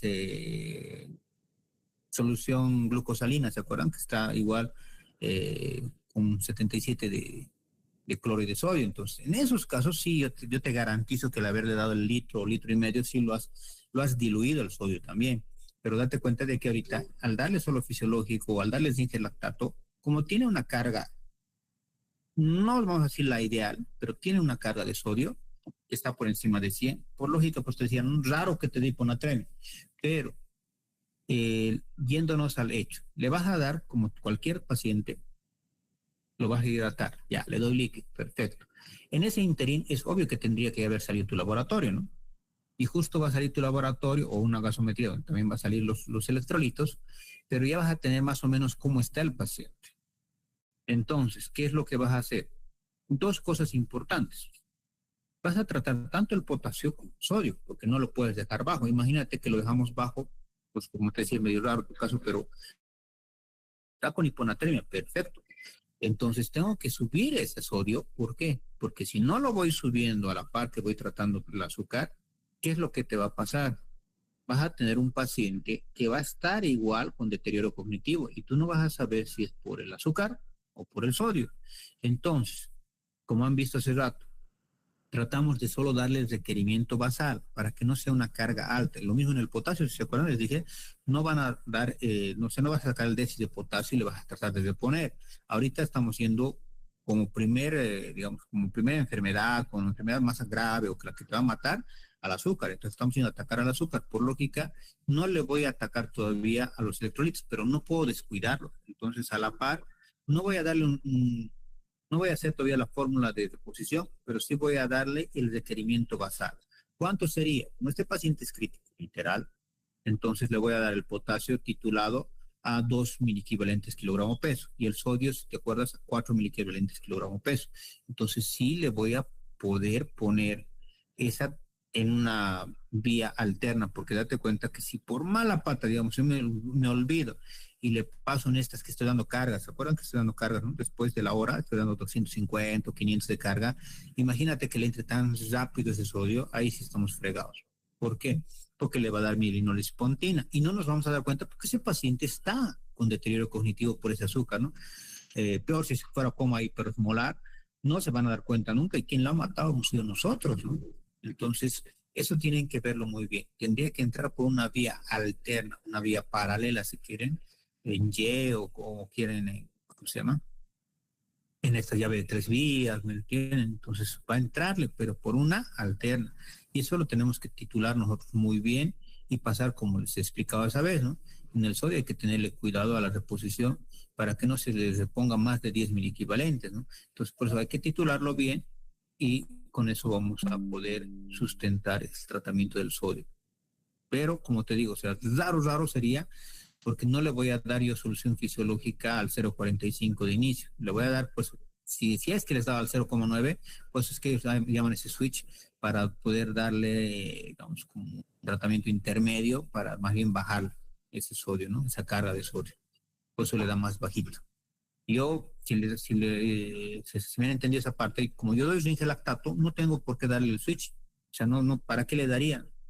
Porque le estoy dando zinc lactato con una dosis de cloro de sodio, bueno, descartando el potasio porque es cuatritos poquito, estoy dando una dosis de cloro y de sodio aparentemente dentro de la basal normal. Entonces, como es un líquido que tiene la misma concentración, no tendría por qué variar. Estoy alargando, si quieren, le estoy, como diríamos en palabras vulgares, jalando ese líquido, pero como tiene casi la misma cantidad del cloro y sodio normal, entonces no tendría por qué variar, variará 4 o 5 puntitos, ¿no? Pero no va a variar más que eso. Entonces, eso sería, digamos, más o menos a la respuesta que me preguntabas. ¿Alguien más quiere preguntar algo? Yo, en caso de el que nos dio ese caso justo, el primer caso que nos dio, y es un paciente de 66 años. Entonces, hacemos lo que dijo y anotamos todo eso en nuestro caso, tomando en cuenta también que es un paciente de 66 años. Claro, pero si yo solo ahí, por ejemplo, me quiero basar solo en la parte del líquido y del sodio. Calcularle O bien, sea, ¿no? teóricamente, como nos explicó, lo calculamos en el caso. Teórica y prácticamente, pero tienes que ponérmelo cuánto de líquido le quieres poner. Pues, aunque no creas, el truco está, si te has dado cuenta, Doc, es que no solo me baso en el sodio, basate Sí. también en la cantidad de líquidos. La cantidad de Exacto. líquido, ¿cuánto le has titulado? Claro, pero también me basaba en la hiperglucemia que tenía. Entonces, por eso era Claro, mi discrepancia entre qué voy a hacer y cómo lo anoto en el caso. claro, pues te digo, mira, ahorita, a ver, pensaba ya que quieres que te lo haga la tarea. Dime cuánto era el sodio que te mandó. 289 y un sodio de ¿cuánto es? Entonces, sodio, 124. ya, 124. Ahora, por lógica, quiero que te des cuenta de esto. Está con 124. Para que se mantenga con 124, literalmente, ¿qué es lo que harías? Darle 124, o sea, una solución que tenga 124. No existe, ¿no? Entonces, por lógica, pues te decía, no lo vas a diluir. Literalmente le estoy dando, digamos, imagínate el zinc lactato. A ver, pregunta para ti mismo. El zinc lactato, ¿cuánto de sodio tiene?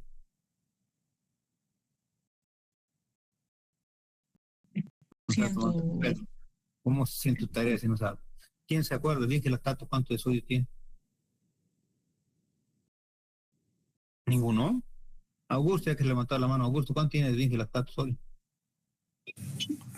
Creo que cerca de 146.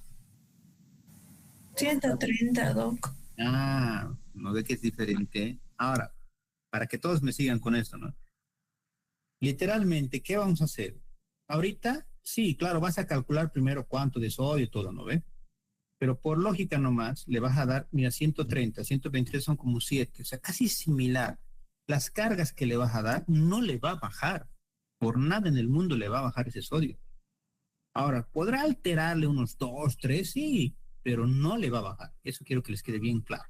¿No? Le voy a pasar a un litro o 1,5 litros, por lo que han aprendido ahora, ¿no? Perfecto, le voy a pasar eso. Con eso voy a disminuir, ¿cuánto? ¿Se acuerdan lo que les dije hace ratito? 35 a 70. Ahora mira, justo es lo que te decía hace rato. Le voy a disminuir 70. Tú me has dicho que tu paciente está con 280, ¿no? ¿Ya para qué le vas a bajar más? Se supone que si es diabético no le bajo más, ¿no? Entonces le voy a pasar un litro a litro y medio, así purito, ya, ¿quieres? Purito de zinc lactato. no le voy a agregar nada. ¿Y eso qué me va a causar? En cuanto al sodio, lo que me estabas preguntando, una leve alteración, tal vez de 2 o 3 puntos. Pero la verdad, si me preguntas, le vas a sacar laboratorio después de eso y te doy en mi cabeza que tal vez nada.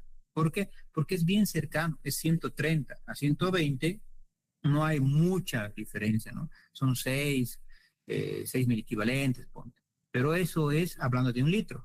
Date cuenta que este litro se va a esparcir, se va a diluir entre los 5 litros que tienes en tu cuerpo. Entonces, por lógica nomás, es por eso de que no te va a afectar. Ahora, dentro de tu tratamiento, tú tendrías que poner eso.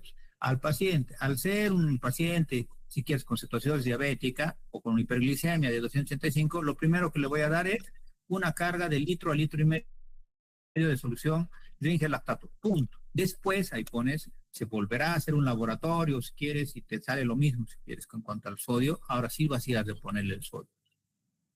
¿Se entiende? Entonces, eso es lo que van a hacer toda su vida. Por eso te decía hace rato, no le vas a diluir el sodio, a menos que le des, por mala suerte, digamos, estás en un hospital chiquito, que se yo, una clínica, y se acabó todos los cristaloides, y son 3 de la mañana, no hay dónde conseguir. Ahí sí, digamos, me diría la licenciada, doctor, solo tengo solución fisiológica al 0,45. Ahí, o que me diga, solo tengo glucosalino, la pensaría lo del glucosalino, pero el fisiológico ya, ni modo, es cristaloide, le pasaría, y ahí estaría casi yo también seguro de que sí va a bajar, porque ahí sí es grande la diferencia, 77 mil equivalentes, ¿no? Versus los 128 que tenía, entonces sí es una gran diferencia, son 50 puntos. Es obvio que sí va a generar que se diluya ese sodio, porque le estás dando, acuérdate, 1 litro de líquido, ¿no? Pues sí le va a diluir, le va a bajar unos 20 puntos por lo menos. O sea, no deberías de ponerle. Ahí sí yo te diría, no, a eso no le pongas. Pero rige lactato, peor si le pones fisiológico. Ahora, imagínate que le pones fisiológico, literalmente más bien va a subir un poquito, ¿no? Porque le estás dando una carga de fisiológico, una carga de 154 a un paciente que tiene 128, son 30 puntos de diferencia. Entonces, sí o sí, va a alterarse. Alguna vez yo he visto a un terapista en México que lo que hacía era de acuerdo a la carga. ¿Y sabes cómo lo hacía? Dividía ese diferencial, lo dividía entre los 5 litros. No dice ningún libro, pero lo hacía así. O sea, digamos, hay 30 puntos, ¿no?, de diferencia, 30 mil equivalentes. Esos 30 los dividía entre 5, 6. Entonces, él te decía, lo más seguro es que te aumente 6 puntos o que te disminuya 6 puntos porque le estás dando una carga alta, ¿no? Entonces, ese era su razonamiento. Ahora, si me preguntas, ¿dice algún libro? Nunca lo he encontrado. Pero yo me acuerdo de ese profesor, pero muy capo y no. Pero nunca hemos corroborado, ¿no? Ahorita me has hecho recuerdo justamente preguntándome esto. Augusto, ¿qué crees tú? Gracias, Doc. Tenía la duda bueno, en sí es de la tarea. Sé que no es correcto, pero sería prudente pasar para la reposición del potasio 2 bolos. Mi idea era, por ejemplo, si paso 13 cc de potasio en una solución salina de 100 cc, 2 bolos en 2 horas, estaría cerca de 35 y después de eso continuaría con la reposición que nos enseñó. ¿Sería prudente? Mucho depende, y eso pues justamente es lo que yo quiero ver en sus casos, en sus tareas. Lo primero, quiero que te des cuenta de algo. Si le vas a reponer un poquito más rápido, ya, toma en cuenta siempre el gluconato de calcio o el cloruro de calcio. Sí. Si no lo tomas en cuenta, y así nos fregamos. O sea, no se trata del hecho de poner muy rápido. Ahora, si tú quieres, para todos, ¿no?, quiero ver también cómo la piensan ustedes, quiero ver su grado de actuar de ustedes, porque es un caso real, digamos. Quiero que ustedes vean cómo le van a reponer. Entonces, una opción que yo también te podría plantear, Augusto, es que tú me digas, primer paso, le pongo gluconato de calcio, que te dio 3 ampollas. Perfecto, ahí ya, felicidad, ya tienes una estrellita. Segundo paso, tú me dices, le pongo vía central. Y tercer paso, por la vía central, le voy a reponer 40 mil equivalentes por hora. ¿Te das cuenta? Entonces, lo voy a reponer 4 o 6 horas. Más rápido lo voy a reponer, ¿no? El total de lo que hayas calculado, ¿no? Entonces, por eso les digo, o sea, lo que yo quiero ver de ustedes es eso. Usen lo que han empleado. Ahora, si tú me dijeras, no tengo vía central, estoy en primer nivel y bueno, quiero calcular a la normalita, bueno, calcularlo normalmente, pero lo que yo quiero ver es eso, que no se les olvide los pasos del manejo. Porque como siempre les digo, cuando es este tipo de situación virtual y demás, lo que yo califico es eso, es como un trabajo simulado, ¿no? Quiero ver que tú te pongas en los zapatos de un médico ahorita que está atendiendo a ese paciente y qué le das. Y miren, justamente ayer creo que les comenté igual a ustedes, me traen una interconsulta de un Fournier que tiene 2.7 de potasio todos los días desde hace un mes. Entonces, yo recién he empezado a salir de mi vacación, ayer he empezado a hacer guardias y miren que me llevo la sorpresa de eso y el internista cada vez lo que pone y otra vez, otra vez, otra vez, otra vez. Hasta que le dije, pero el doctor ha pedido magnesio, lo más seguro, tiene hipomagnesemia y la hipomagnesemia genera hipocalemia. Pues vean que sí sirve. Pues No. también estoy esperando que ustedes en las siguientes soluciones le pongan magnesio. Si no le pones, ahí sí entra lo que la doctora hace rato me decía, así lo estás diluyendo, está dándole líquido. Entonces, por lógica, mientras más volumen de, también de líquido, lo vas a diluir ese potasio. Y por lógica también estás diluyendo el magnesio. Entonces, magnesio, poco magnesio va a generar hipocalemia igual. Doc, en ese caso, es que se me acaba de ir el nombre. Hay una prueba renal para pérdida de potasio. Y en nuestro paciente sería prudente utilizar, por ejemplo, un diurético ahorrador de potasio, porque estamos sobrecargando de líquido también al paciente. Por eso, eso es lo que le decía la doctora hace rato. ¿Has calculado cuánto de líquido le vas a pasar? Tomando en cuenta la edad también, ¿no ven? ¿Qué les he enseñado? Si es un paciente que no tiene, digamos, otra comorbilidad, o sea, por ejemplo, tipo es un diabético o del potasio, creo que no les puse ni siquiera la patología, entonces tú dices, bueno, solo tiene su hipocalemia, perfecto, entonces le trato la hipocalemia. ¿Y a cuánto lo voy a titular? 30-50 ml kilogramo peso. ¿Vale? Pero si tú también ves la otra contraparte, que yo te diga que es un paciente crítico, y te das cuenta, ¿no? Si está con potasio de 2, 2.3, 2.5, es crítico. Por alguna causa tiene tan bajo su potasio. Entonces, por lógica, ¿qué le vas a hacer? Vas a tener que darle también poco líquidos. ¿A cuánto lo vas a titular? Máximo a 30 ml kilogramo peso. Inclusive yo lo titulo los críticos a 10 a 15 ml kilogramo peso. Entonces, esos detallitos quiero que ustedes lo tomen en consideración y lo pongan en práctica, ¿no? Eso es lo que estoy tratando de medirles.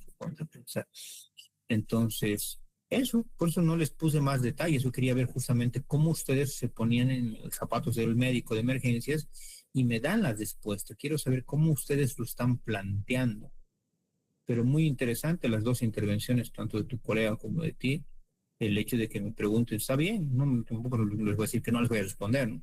Sí es su tarea, pero quería ver cómo respondían todos ustedes y les iba a contar qué es lo que he leído en sus trabajos el lunes, pero como me están preguntando, quiero que ustedes mismos se pongan en ese tenor. ¿Cuánto de líquido le van a poner?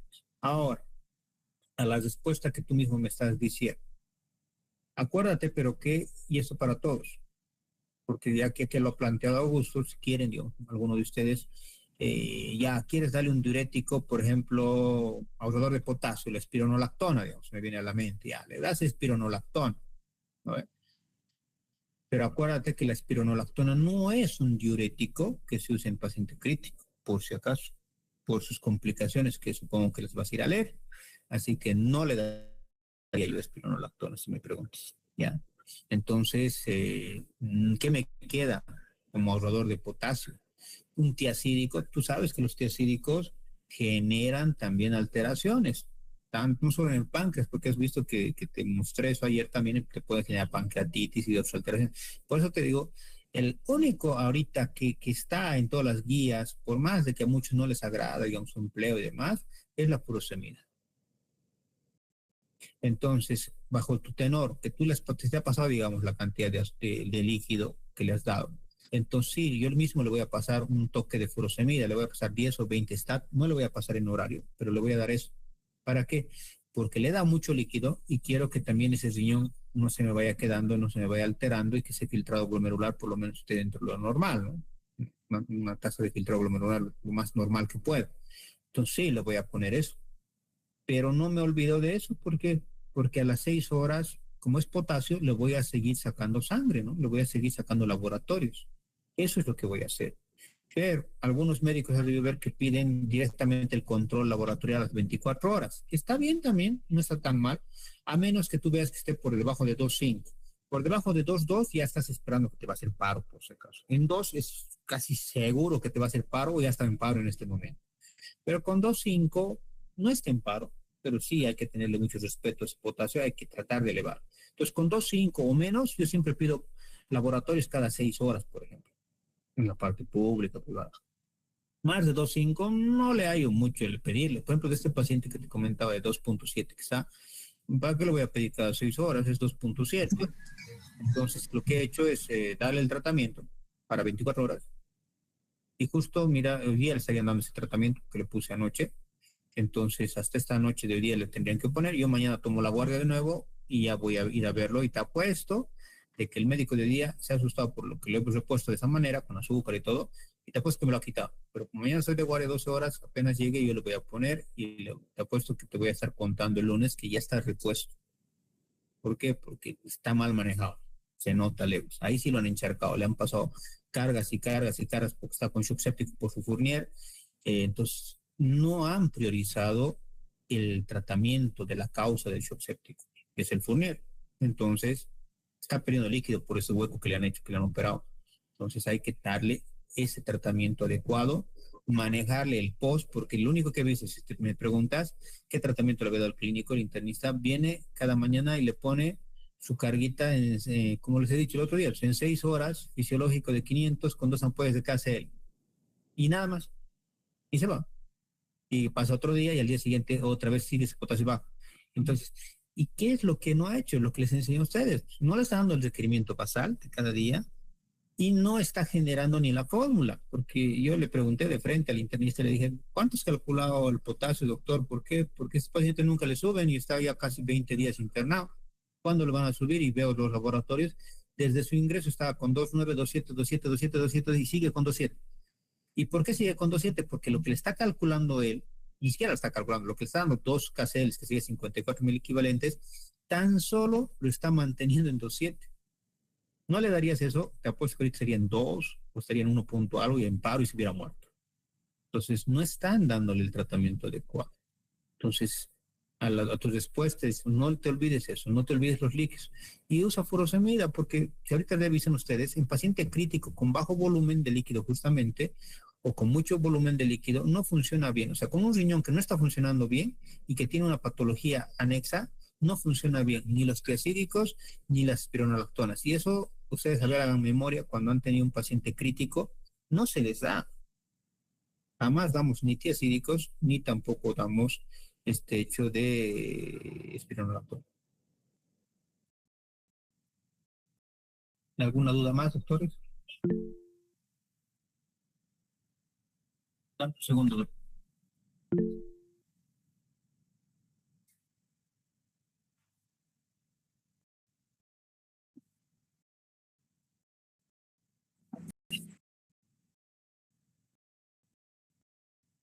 Ahora sí, Lisbeth, levantaste la mano. Sí, doc, buen día. Disculpe, doc, en un paciente que tiene una hiperglicemia, digamos 300, pero también está teniendo una presión arterial o una PAM de 200, ¿cómo hacemos el tratamiento y evitamos que haya un edema agudo de pulmón? ¿No te he escuchado lo de la presión? ¿Cuánto de presión tiene? 250. Bueno, una PAM de 200, creo que salió eso. O sea, que tiene hipertensión y a la par tiene su glicemia elevada. Sí, doc. Ya. Tú dices, ¿qué líquido le vas a poner?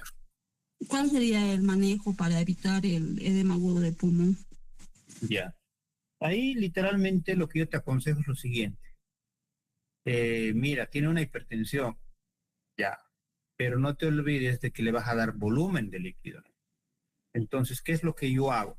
Igual han visto los protocolos no te dice eso es lo malo. Los protocolos se basan solo que como que te va a llegar el paciente bonito con la glicemia alta y nada más. Y bueno, ya, ¿cómo le vamos a bajar? Le voy a dar volumen, pero ya está hipertenso. Entonces, por lógica, le tendría que dar un volumen, una solución que no tenga mucha cantidad de sodio, porque si no lo voy a seguir disparando.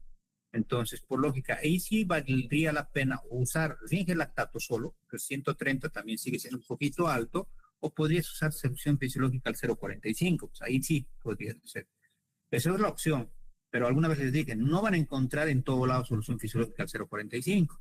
Entonces, segunda opción, estás en un segundo de tercer nivel, podrías hacer algo interesante. Para bajar la presión, usar el diurético de asa, usar el furosemide. Y a la par, pero gasometría previa, no veremos cómo es ese potasio. Nos serviría bastante si está con hipercalemia, como estamos esperando todos que tengan. Entonces, nos sirve por doble cosa. Lo voy bajando la presión y le voy bajando el potasio. ¿Right? Y a la par le estoy dando cargas y estoy haciendo funcionar ese riñón. Estoy diluyendo, porque me está sirviendo para diluir, sí. Y con eso, si se acuerdan, el azúcar como tal, no hay una droga que yo le dé que lo bote al azúcar por la orina, pero sí, date cuenta que el azúcar está yendo en el volumen sanguíneo, en el plasma. Entonces, cuando hago recambios grandes también al hacerle orinar, también está orinando parte de azúcar. Por eso es que va a tener glucosuria, ¿no? Entonces, te puede ayudar ese manejo que es lo que yo hago. Y en último caso, si es que es muy meritorio, está muy alta esa presión y bueno, voy a usar varios hipotensores y se me puede ir la mano y acordate que esos pacientes que tienen alteraciones del azúcar son pacientes bien complicados de manejar porque se sube, se baja y la presión más, o sea, que te toque una caja de Pandora literalmente. Lo ideal, consejo, pone una vía central o pone una venotomía o asegúrate de ya tener titulado una nora, pero a dosis bien bajita, porque por bajar la presión también vas a generar complicaciones en el medio interno. Entonces se puede hipotensar y después ya no lo vas a sacar. Entonces yo tengo preparado mi nora titulado a 0,01 gamas, al más bajito, y eso ya lo tengo. No le estoy poniendo, está ya preparado. Estoy listo en cualquier momento que yo vaya a ver un bajón muy alto, entonces lo puedo ir iniciando y me va a dar chance a seguir usando el diurético. Y de esa manera lo voy a ir controlando. Porque acuérdense que el IECA, el ARA2 no me va a funcionar. Ahora, otra droga que yo le podría usar y que no me va a generar o no me va a repercutir tampoco ninguna alteración en este manejo de la glicemia, de los electrolitos, lo que les he enseñado ayer igual, que sería bloqueante de los canales de cálcio. No es un hipotensor directo, es un hipotensor indirecto, pero va a secuestrar líquido, que es lo que yo quiero, ¿no? En ese momento. Entonces, de esa manera voy a secuestrar líquido en el esplácnico, entonces voy a tener su empleo 5 a 10 miligramos, que le voy a poner sublingual, y con eso ya tengo. Ya me he generado justamente un umbral de tiempo para poder seguir manejando el resto de alteraciones. Entonces, ¿de qué se trata todo esto? Y quiero que se les quede claro. No importa lo que les llegue el día de mañana a la emergencia. Lo que quiero que les quede grabado en su cabeza de todos es de que lo primero, no me voy a asustar. Lo segundo, primero lo voy a estabilizar. ¿Se han fijado lo que decía en los diapositivas que les mostré hace un ratito? Decía siempre, la causa lo estoy buscando después, ¿no? Primero lo estoy estabilizando, estabilice. Acuérdense, no importa, inclusive miren cuando les enseña tóxico, igual les voy a decir lo mismo. No importa, porque no voy a estar pensando eso, con qué lo habrán intoxicado. Ay, no creo que esto es veneno de este raticida, ¿qué le voy a dar? No, estabiliza al paciente. Y cuando ya es estable, en ese interín estás pensando, pero ahora, ¿qué habrá sido? Tráigame el frasco, ¿qué tendrá? ¿Tendrá carbamato? ¿Tendrá warfarina, superwarfarina, órgano fosforado, órgano clorado? ¿Tendrá gramoxone, ¿no? Paraquat. Entonces, ahí es donde vas a ir pensando, pero ya lo he estabilizado, ya está con su sonda de vacío del estómago, le he puesto 2 vías, ya tengo todo. He puesto su gluconato de calcio para que esa membrana me aguante más tiempo. Ahora se han dado cuenta de la importancia de que esa membrana esté estable. Pocos colegas se dan cuenta y por eso después ya se les muere y dicen, pero ¿por qué se ha muerto si le has dado todo? Claro, le has dado todo el tratamiento, pero no te has dado cuenta de que ese corazón iba a fallar por los cambios drásticos que has hecho tú mismo en el potasio. ¿Se dan cuenta? Entonces, eso es lo que ustedes tienen que siempre pensar. Le tengo que dar una droga que me resguarde la bomba, que la bomba esté bien resguardada y acto seguido ya pues le empiezo a dar tratamiento a todo lo que el paciente tenga. ¿Algo más que quieran saber, doctores? ¿Nada? Bueno. Doc. Dale, Doc. Una pregunta, sí, cuando ya nos estamos acercando al valor de glicemia de 200 en una hiperglicemia, entonces nos dice que tenemos que pasarle dextrosa y la insulina que ya habíamos iniciado, ¿cuánto bajaríamos o lo mantenemos ¿Eso cómo lo manejamos? Perdón, no te he escuchado la última parte. Ya. En un paciente con hiperglicemia, Ya, que ya les damos líquido y demás, y tenemos que usar insulina, digamos, en el caso que corresponda, ya, pero se está acercando la glicemia a 200, entonces le paso dextrosa. ajá. Eh, la cantidad de insulina lo mantengo con 0,1 unidades o voy bajando o cómo manejaría eso. No, lo mantienes con 0,1 hasta que se Ay, estabilice. Se va a estabilizar porque en 2 tomas seguidas después, posteriores, vas a tener glicemias igualitas, entonces ahí te quedas. Entonces ahí ya le puedes ir bajando de 100 la insulina y lo vas a bajar a la mitad, o sea, 0,1 le estás poniendo, ¿no? Le vas a titular a 0,05 y desde de 0,05 sí se puedes retirar, pero de 0,1 si les retiras, no, te va a ir mal. ¿Por qué? Porque acordate que no es una insulina natural, son insulinas ponte artificiales, ¿no? Sintéticas. Entonces, por eso es que a veces te gira en contra y te va a dar otro tipo de alteraciones. Acordate que los receptores que estás tomando en cuenta por la insulina, eh, los estás alterando para ese momento. Por eso es que los mantienes hasta que se estabilice. Se estabiliza y ya le puedes retirar. Y otra cosa importante que siempre les digo, a veces, y esto también para ustedes, creo que a ustedes no les dije el otro grupo. El error clásico que cometemos como médicos ya nos ha venido, lo hemos estabilizado, felices todos y le estoy dando de alta, ¿no? El error que cometemos con los diabéticos, que pocos se dan cuenta, es la famosa gastroparesia diabética. Porque cuando tú le preguntas al paciente y le dices, ¿usted qué tomaba antes de que se ponga mal? Te va a decir metformina, alguna vez me han dado metformina más que benclamida, ¿entiendes? Entonces tú le dices, no, entonces ya no te sirve esto, hasta el especialista le dice, ¿no? Ahora te toca insulina. ¿Por qué? Porque no has hecho caso. Y no es eso. El error clásico que cometemos, a ver, van a darse cuenta aquellos que están tratando pacientes o tienen familiares diabéticos, les han cambiado insulina, pero sin haberle hecho un buen estudio. ¿Y qué estudio debería haberse hecho? Un estudio de deglución. ¿Por qué? Todo el mundo cuando le da tabletas, les da tabletas y a veces les damos las truchas, ¿no? Que nos llegan en el seguro. Estas truchas, literalmente su absorción es en el duodeno. No sé por qué nadie entiende eso. Todo el mundo cree que se absorbe el medicamento en el estómago. En el estómago se destruye, pero pasa hacia el duodeno y es donde se absorbe. Ahí tiene que absorberse.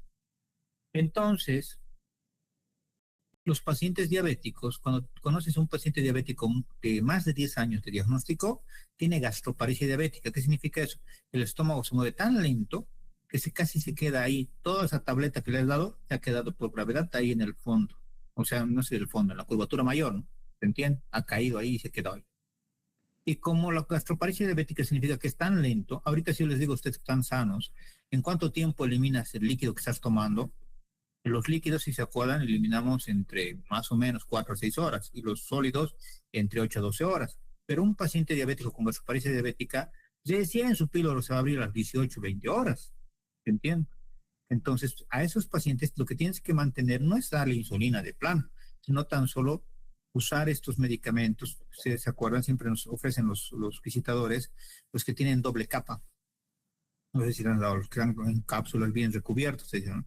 Es para eso que se han creado, para este tipo de situaciones, cuando el paciente tiene eso. O la otra opción que yo hago, de vez en cuando, para mejorar ese procinetismo, le puedes dar metoclopramida para hacer la prueba y vas a ver que va a funcionar. O le puedes dar algún otro procinético que tengas a la mano, ¿no? Generalmente el metoclopramida es el que más tenemos, ¿no? Tú le puedes dar con eso y van a ver que va a funcionar. No solo es cambiarle la insulina, no solo es volverlo dependiente de insulina, porque esos son los que después se complican peor. ¿Por qué? Porque su cuerpo ya no va a responder. ¿Ya? ¿Algo más que quieran preguntar? Bueno, si no hay más dudas, doctores, entonces, en un rato más les subo la tarea de ayer, que va a ser un caso, y debería, al azar, para ustedes voy a escoger una de las patologías y les voy a mandar para que hagan un algoritmo que les sirva para estudiar para la siguiente semana. ¿Ya? Bueno, que tengan un buen resto de día. Nos vemos el día lunes.